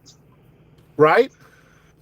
Yeah, So Real with Mike was his first channel that he had, and then he had to create a Real with Mike because he lost his first channel from all the reporting. yeah, it's crazy. But you know what? I challenge them, because if they come into my channel, I will definitely take YouTube to court, bro. I will become a millionaire if they did but censor me, because everything that I say, they can go ahead and prove it. One time I went ahead and I show my gun, right? And I show my gun, but I was showing them that I was also an American citizen. And so they froze the frame where I had my gun and my passport, and they banned me for 48 hours. Even though I Yeah, the showed next in thing the was I showed in the video that it was, I had it unloaded, and I cocked it a few times so people can see that it's empty, right? And all that stuff. But they put that my passport and the gun like this together, and they banned me for 48 hours just for that. yeah, Remember, Data yeah, Republican X found a dark web of paid protesters and a lot of lawyers with $100 million coming from NGOs. That's true, bro. That's there true. was a And story that came out about that, Dennis. That huh? they found rooms with hundreds of phones that were auto liking in these chats and stuff like that, Oh and yeah, they're doing big bucks on these guys now because these people are farming their streams. yeah, yeah. They like to cheat. That's how they are. Hmm. Yeah, and when they're trolling, bro, just pay attention. Sometimes, of course, the algorithm is important. That's a good point, and Yeah, the but algorithm is very important. but it's very important. But also pay attention that some of these trolls, they're always the same ones that come on, and it's always the same narrative. It's like as if they have just a certain lines that they're going to drop on every single one of their phones that they're over here trolling with, and you see them like Every they come single. in 100 people, and then 60 drop all at once, Hmm. and they just drop a bad comment and leave, and that's it. That's all they do. I mean, we still get the view, but at the end of the day, that's not important. Like, I will say this, okay, so we have, I think let me see, where we at with subscribers. Let me see. I like to give you guys updates on where we are with subscribers. Almost. almost hit. We're at 18,387. I really thought I was going to hit 400 today, but guess not. My show today sucked. It is what it is. But you know what? Is I have 18,000 people. I'm sorry, what? Time slot as you did today. Say what? You had 14 different screens on the same time slot as you did today, so that's part of it. Oh yeah, yeah, absolutely. Yeah, so I told my wife, I said, babe, I'm doing the live stream like right now, right at night. But the problem is, okay, so it's only 9 p.m., right? 8:40 right now. But the problem is that I finished my show. Like right now, I'm in my car. I'm away from home. I gotta drive back home. I just love the spot right here by the airport. But it's like it it drains you, bro. It drains you. People come in and they're like, oh, you say the same thing every day. Well, shit, it's new people every day. I still get 50% of my viewers, new viewers. 50% of my viewers are new. Most of my viewers, about 80% of my viewers are my age, 50 or older. And these guys that are attracting thousands of youngsters, I mean, they're young. They look young. They're not going to come and be like, oh, I like Dennis.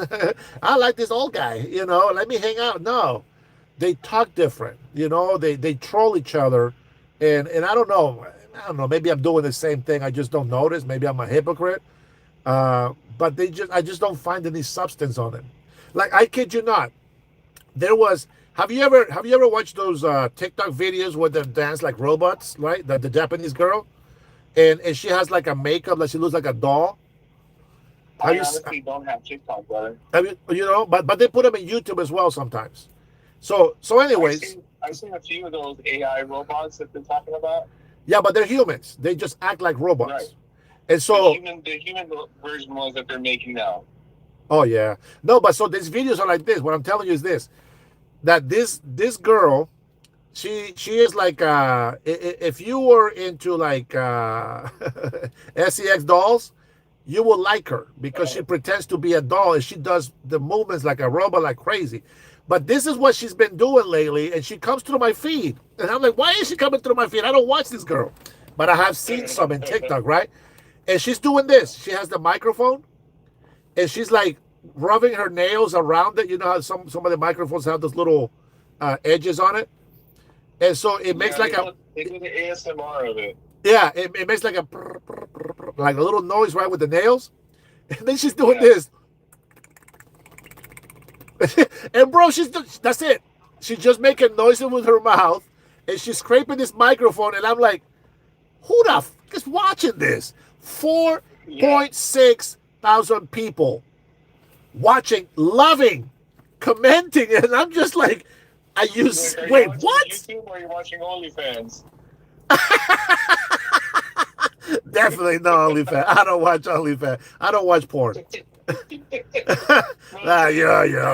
funny guy, huh? You know what I mean? Huh? That content makes you question that, though. Like, what am I watching? OnlyFans or YouTube? Get out of here. Yeah, no, but it's not OnlyFans. It's there was another one that had like 7,000 people watching, and it could be kids, bro. It could be kids or maybe something, some mental something. And but there's like thousands of them. And I'm like, who the hell watches this? If you're calling, just give me a second. I'll take your call in a little bit. I'm watching these things and I'm like, people that want to support me, right? Not really, but they want me to get, they always tell me, if you want views, he says, you got to act like a fool. And I was like, what the hell? No, I'm not acting like a fool. Maybe I do look like a fool, but that's real. When I get mad. But I said, I am not going to do stupid things for views. I said, it doesn't make sense to me. Let me just tell you, if I was going to do this for views because I want approval from people or I want to feel special, I got fans. No, I don't care about fans for me to be like, oh, I'm popular. No. I appreciate the people that support me, but I don't feel like I'm, you know what I'm saying? Huh? That's the difference, though. You have genuine content. Yeah, yes, Genuine sir. content and real content is not going to be as popular as people that are clickbaiting or rage baiting. Yeah, That kind of content. It's never going to be as popular as that clickbait content because those people really do clickbait and try to get you in for the views, and they'll act a certain way, whatever. And it's not yeah. even them. They're not that genuine person at all. Well, And and they I say it don't on like here. that kind of content. Yeah, and they say it over here. That I'm rage baiting. I'm like, what? No, I'm pissed off right now, but I'm not rage baiting. You guys, you're my witness. You've been with me a few days already, probably over a week now, and you see how I talk with people that want to have a conversation and how I react to people that are just jackasses. It's you know what I mean. It's not like just you disagree with me. No, it's you're being a jackass. That's the problem. Here, Cutting Edge put a super there 20. He's this guy, dude. I love this guy. He thinks the way we think. He said the thing is that as you really need to do a standard stream, the live format, specifically the shorts style, doesn't give us much control, not even over the video speed or the ability to display alongside the screen. So the reason why, brother, I would love to do the landscape live streaming, but unfortunately, if you saw the what was it? Was it yesterday or the day before? I did a multi-stream. Look at my video history on lives. Go take a look at the live streaming history that I do, and look at the video that I made with the full screen. I barely got 100 people to watch it, and I got thousands Yeah. on the vertical. And the reason for that is because they're pushing the algorithm through shorts. Everything Yes. they're putting live streaming through shorts, so I have to use this vertical view, and I notice a lot of podcasters are actually copying me, even though I'm the new guy in the ball game. Yeah. But yeah, there was this guy that had been doing it for years, and when he saw me getting thousands of subscribers so fast, he's like, "What do you do?" I was like, "Nothing, just just have my show."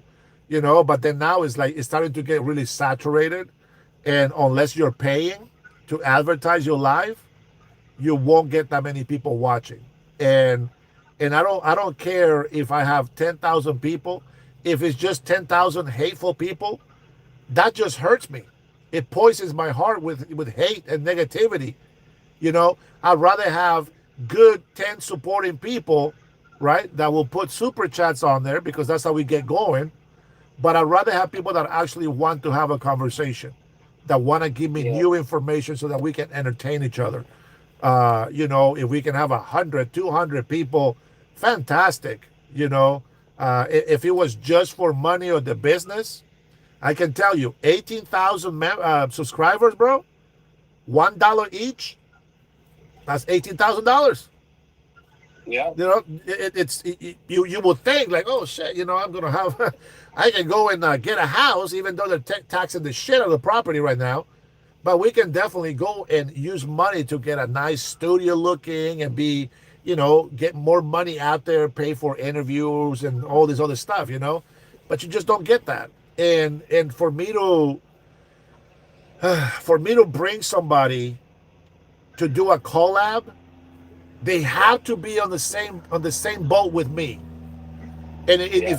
if they like, for example, I don't want to mention names, right? But for example, there's this conservative guy that he wants to argue with Democrats, like literally Democrats and lefties, right? He wants to Yeah. argue with them, but then he doesn't know, like, that's not right. That's like they're beating you, but that's not because they're smart. It's because you don't know the information, and he gets and argues with them, but he's not given the information, and it's just like if I have him with a collab, I'm going to argue with him. It's just like that's not true. That's not true. You got to have facts, and that's the reason why I like your boy. Real with Yeah. Mike, right? And that's why I like him, because he is speaking truth. We can be both conservatives, but it's not because we're conservatives that I like him. Is he says the truth. I support him 100%. Everything he has said, So far, when I've gone and seen his channel, you tell him. Dennis says he agrees with you 100%. I've gone to other conservative channels, and I'm like, well, no wonder they hate us. What are you saying? You, if you're gonna say that, you're right, but you have to show them why you say that. And when they start making stuff up and it's not solid, I can't even give you an example right now. Let me see. Um, what was it? What was he talking about? Here, for example, he had this English guy, right, on his channel, and the English guy said, "Oh yeah, you wanted to talk about why you became independent from Britain." And I'm like, "Oh, I like. I get very curious, just so you know. I'm like, hey, I like this. Let me hear it. What's up?" Because I know why I'm happy that we're independent, and and he just says taxes, and I'm like, yeah, okay, yeah, that's right, but nothing else. And the Brit is like, oh, well, the Royal Empire. I'm like, fuck your Royal Empire. I will tear you apart with your Royal Empire. You know what they were doing to our villages? They were over there raping our women. They were over there burning our villages. They were taking people's properties. The taxes was just part of it. They were tyrants, and we got rid of them. That's the truth. And then they try to block us. They say the United States of America is significant, a third world shithole of a country. And they blocked our trading routes in the ocean. So we had to go through the African route. And then we have the pirates attacking our ships, attacking our citizens, taking American citizens for slavery. Man, dude, I could have gone off on the whole history about all that, and he didn't know. I'm like, why would you say that you want to talk about that? You say you're conservative, but that's not how you represent us, bro. That's not. I understand you support Trump, but that's not what being American is all about. That's just part of it. Why do you support him? Well, because he's fighting for America. I believe in everything he's doing. That's why I support him. And people can hate me or love me, but it's the truth. You hear me, right? I talk about Venezuela. And people like the zinc roofer, he tries to give me shit about the president, Juan Orlando Hernandez from Honduras, that was pardoned because Democrats made people believe that he was a drug lord, which he wasn't. Yeah, I was here for that chat. Yeah, he's the one that actually made war against the cartels from Venezuela. Yeah. And it's just like, bro, come on, don't talk shit. If you don't know, don't talk about it. If you just know the headline, because that's the problem. Most of the people that argue, they just know the headline. Oh, Juan Orlando Hernandez from Honduras, drug lord, sentenced to 45 years in jail. That's it. Oh, Juan Orlando Hernandez pardoned by President Trump. President Trump pardons drug lords. And then he makes war against them. It's like, bro, you're reading headlines, man. Get in. I don't know, man. Do you remember what Pelosi said, Dennis? Which one? All the lies that she says? Yeah, one of many. But she actually told the truth on one of them, and it laid the blueprints for everything you see in the Democratic Party now and left, which is if you want something to take hold, you keep saying it to them until they believe it's true. You know who has that? You just say whatever you want. Yeah. And she just laid the whole thing out. That's Marxism. Yeah, that's Marxism.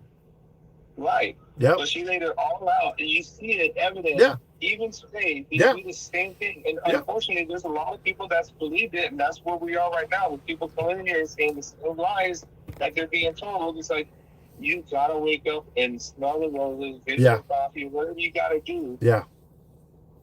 Yeah, you know what? And I don't my channel is about politics and religion, and people don't understand this, okay? That there is a separation of church and government. There is. But that doesn't mean that you can't be spiritual or religious.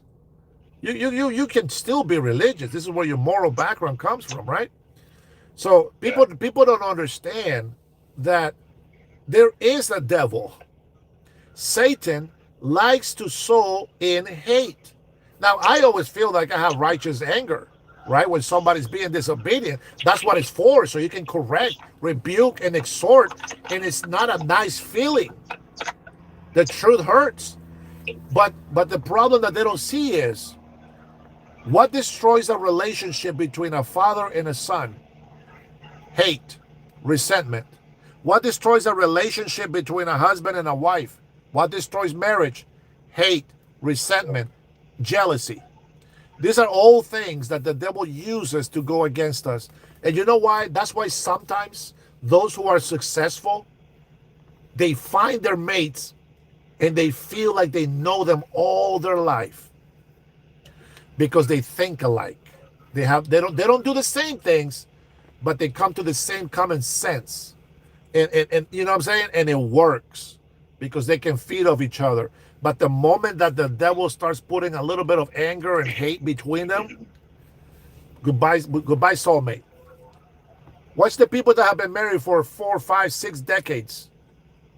They get angry, they can argue, but at the end of the day, they love each other. And that makes a difference. You know, I hope if it is God's will that I become governor here in Washington State, I'm going to tell you, I've been doing a lot of research about what a governor can and can't do. I can tell you that I won't be able to fix everything.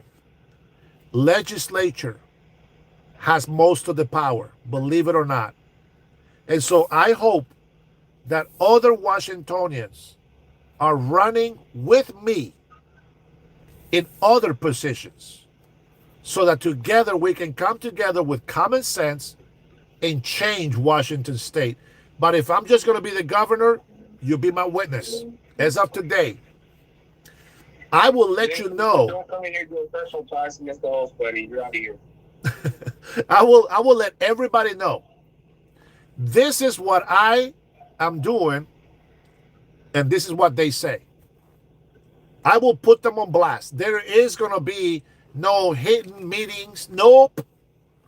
And I am going to grant, because I believe I can, grant press passes to journalists. If Governor Ferguson, the governor, can take away press passes, which is infringing on the First Amendment right, by the way, very unconstitutional, then I can give it back. I can't change the law, but I can make clauses. I can put something temporary, and then I can have legislature. Hey, this is what I want. This is what's good for the people. They will know. The people already know what I want. You know why? Because it's what they want. So if you guys don't get your shit together, then you're going to face the consequences, and you're going to look at the citizens to their faces and say, we don't care about what you want. This is a constitutional republic. The Constitution is for we, the people. The government works for the people. And they are not working for the people right now. Oh, let's see. Rush Bay, what you got? Let me see. Rush Bay has a comment here. Man, I love my sister. She's in Eastern Washington. I owe her a visit. Maybe when the weather gets better so that I can really enjoy the trip over there.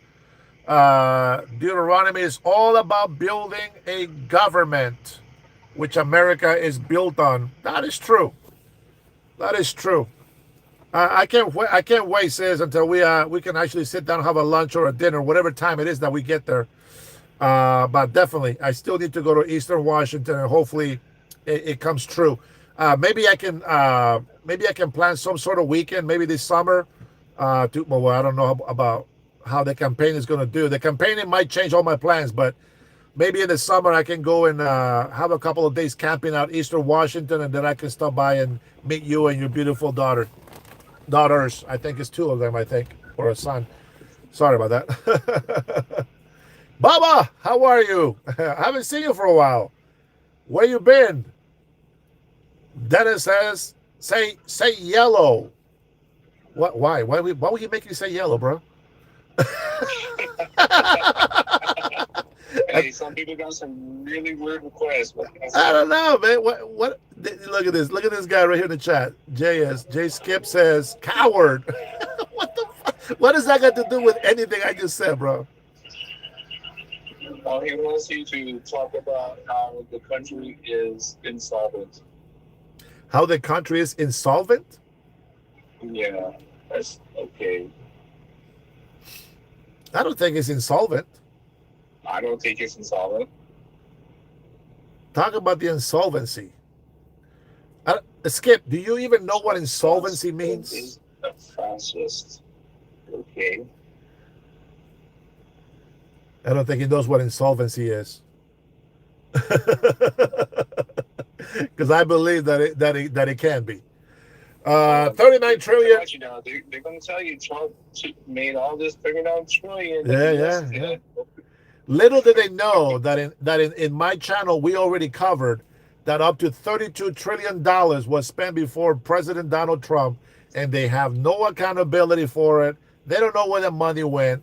We already know that it takes trillions of dollars to run all of the social programs that we have in this country. And if we don't have tariffs, if we don't have money coming in, and we just bleeding our money out to our China, Russia, and all these people that want to raise tariffs on us, we're never going to bring that deficit down. Right now, we're cleaning up a lot of mess. We're not seeing the money because we're doing these attacks, and we need to have a budget for this and for that. But we're bringing hundreds of billions of dollars, almost $500 billion every year in tariffs. Imagine. Get out of this deficit, Dennis. Say that again. You know how we get out of this deficit? How do we get out of this deficit? First of all, our social justice and social programs in America are outspending the defense budget Bye, Brenda. easily in the U.S. If we cut down on all these social programs that are not needed and go across and throw all these states and get rid of all this fraud, our deficit will go down. But we have so much fraud that is killing this country. Yeah. We have to adjust those things. Yeah. And 19 billion in Minnesota. Who knows how many trillions in California? That's 2 states. Yeah. Well, those are billions, but it's a start. I'm not saying that's everything. It's a start. That's not the end of it. Right. And scratching the surface. Yeah. So we have almost $300 billion coming in yearly. Okay. If we stop fraud, those are billions added to it. Think about it. Maybe right now we have to spend trillions, but I don't think we have to spend trillions. Maybe we can go under $1 trillion to make sure that the social services work. But because there's so much fraud, we have to. This guy says, I don't know math. I don't know if you have common sense. If we have so much waste, then the money that we have to spend is going to be higher. If we get rid of that waste and abuse, then all the money that comes in from tariffs is going to come into that deficit. But what also pays into that deficit is the local economy.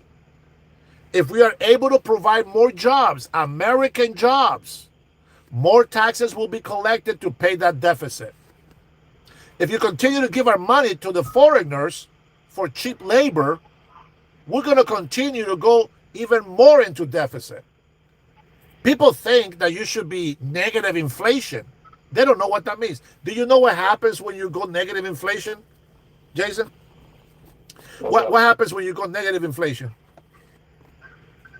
What do you think? I don't want to put you in the spot, but what do you think? What do you think it means when we are negative inflation? When we're in negative inflation, that leads to recession. 100%. Oh, you might be paying attention to my channel after all. But that is correct. Did I make that up? No. I learned it from the professionals, the real masters that know how it works. I know that we need to have a 2.4. We need to have at least a 2-point inflation rate to continue to be wealthy. If we go negative, we're losing money. Businesses cannot make the money that they need. Can we make a barrel of oil $20? No. Because then they won't be able to stay in business. They'll be losing money. So you got to have a base price in order to make a profit. Just look at it as a business. If you buy a water for 50 cents, which by the way, is not. I'm just giving you one simple example. If you buy a water for 50 cents, you cannot sell it for 50 cents. You Right. have to sell it for $1. If you don't sell it for $1, you're not making a profit. You cannot continue staying in business. If you sell it for 35 cents, you just lost 15 cents. You go bankrupt. You go backwards. That's how the economy works. You gotta run on a profit margin. Correct. Always. And so, you know, a deficit, to me, I look at it as a debt, right? A credit debt. I owe it. Yep. I owe that money. But that doesn't mean that I can get more credit. Sometimes I can go on credit, paying credit, paying credit. I can be wealthy. I can be rich by just getting loans. Isn't that crazy, bro? I can get rich just getting loans. And so, You get rich so by starting a couple of LLCs. yeah, well, Democrats figured that out. So what do now? They learn to tax. What do they call it? What's the tax? Is it gains tax? No. What is it? What's the name of the tax? I'm horrible with tax names. What is the tax for assets? Gains tax, right? No. Yeah. So, Are you talking about capital gains tax? so for example, Elon Musk, he's a trillionaire, right? No taxes. Yeah. It's all assets. So I think it's a gains tax. Well, and then property tax, right? Whatever. But they learn to tax that. So you can not longer accumulate land, wealth, house, whatever. You can't do that because they learn to tax it. Here we go. Cutting Edge says he wants to keep the country broke. He says we need a 4.5 GDP to really be wealthy. Actually, yeah, that one that is true. That is a good wealth tax, says Mikey. Yeah, I think that's probably more in it, but they wanna they also like to tax if you have stock, right? They want to tax that money that you're saving on. And what's man, I love the airplanes. And what I don't like is that sometimes we spend 30 years saving all this money just for the government to take it away. That's crazy. That's crazy. Or realized gains tax. Yeah, it's getting better. I wish I was home on my computer so I can look it up. Anyways, Jason, thank you for your call, brother. Have a good one, Dennis. I'll see you in chat. I will see you in the chat. I will see you in the next one, brother. Yep.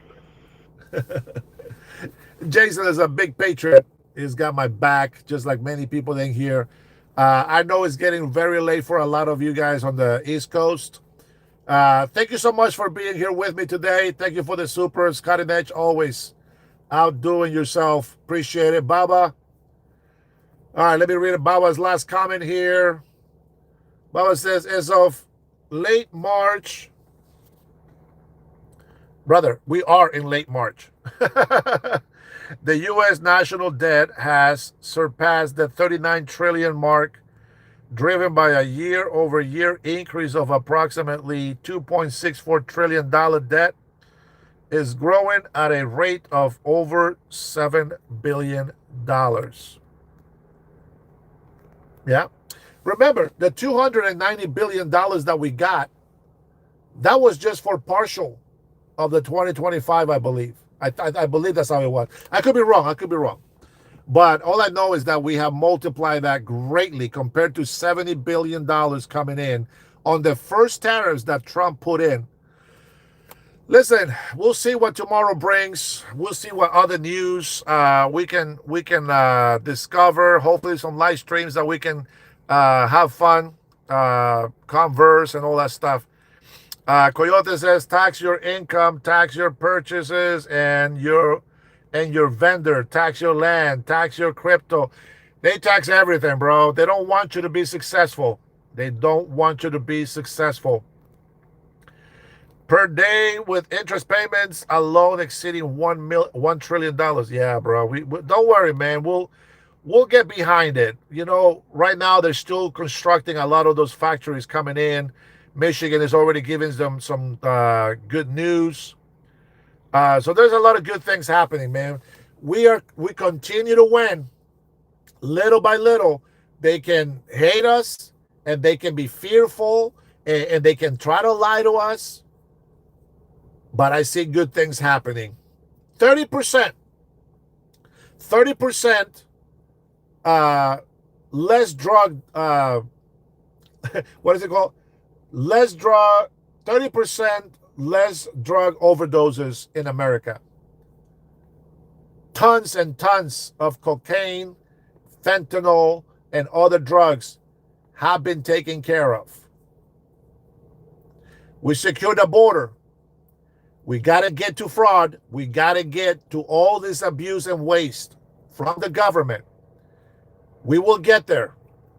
We need to reset the tax system, and we need to reset all the social programs. With that being said, it's not going to be easy, but somebody's got to start doing it. Coyotes, thank you, everybody, all of you guys who have been with me here. God bless you. God bless your family. God bless the USA. It's time for me to head home and get back up in the morning to take the wife and the kids to school and to work. Y'all be blessed.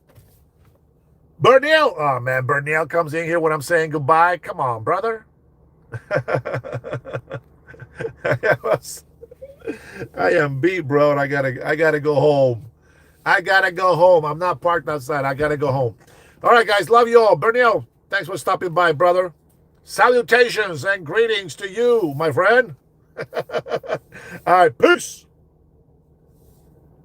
Hey, thanks for the supers, guys. Appreciate it.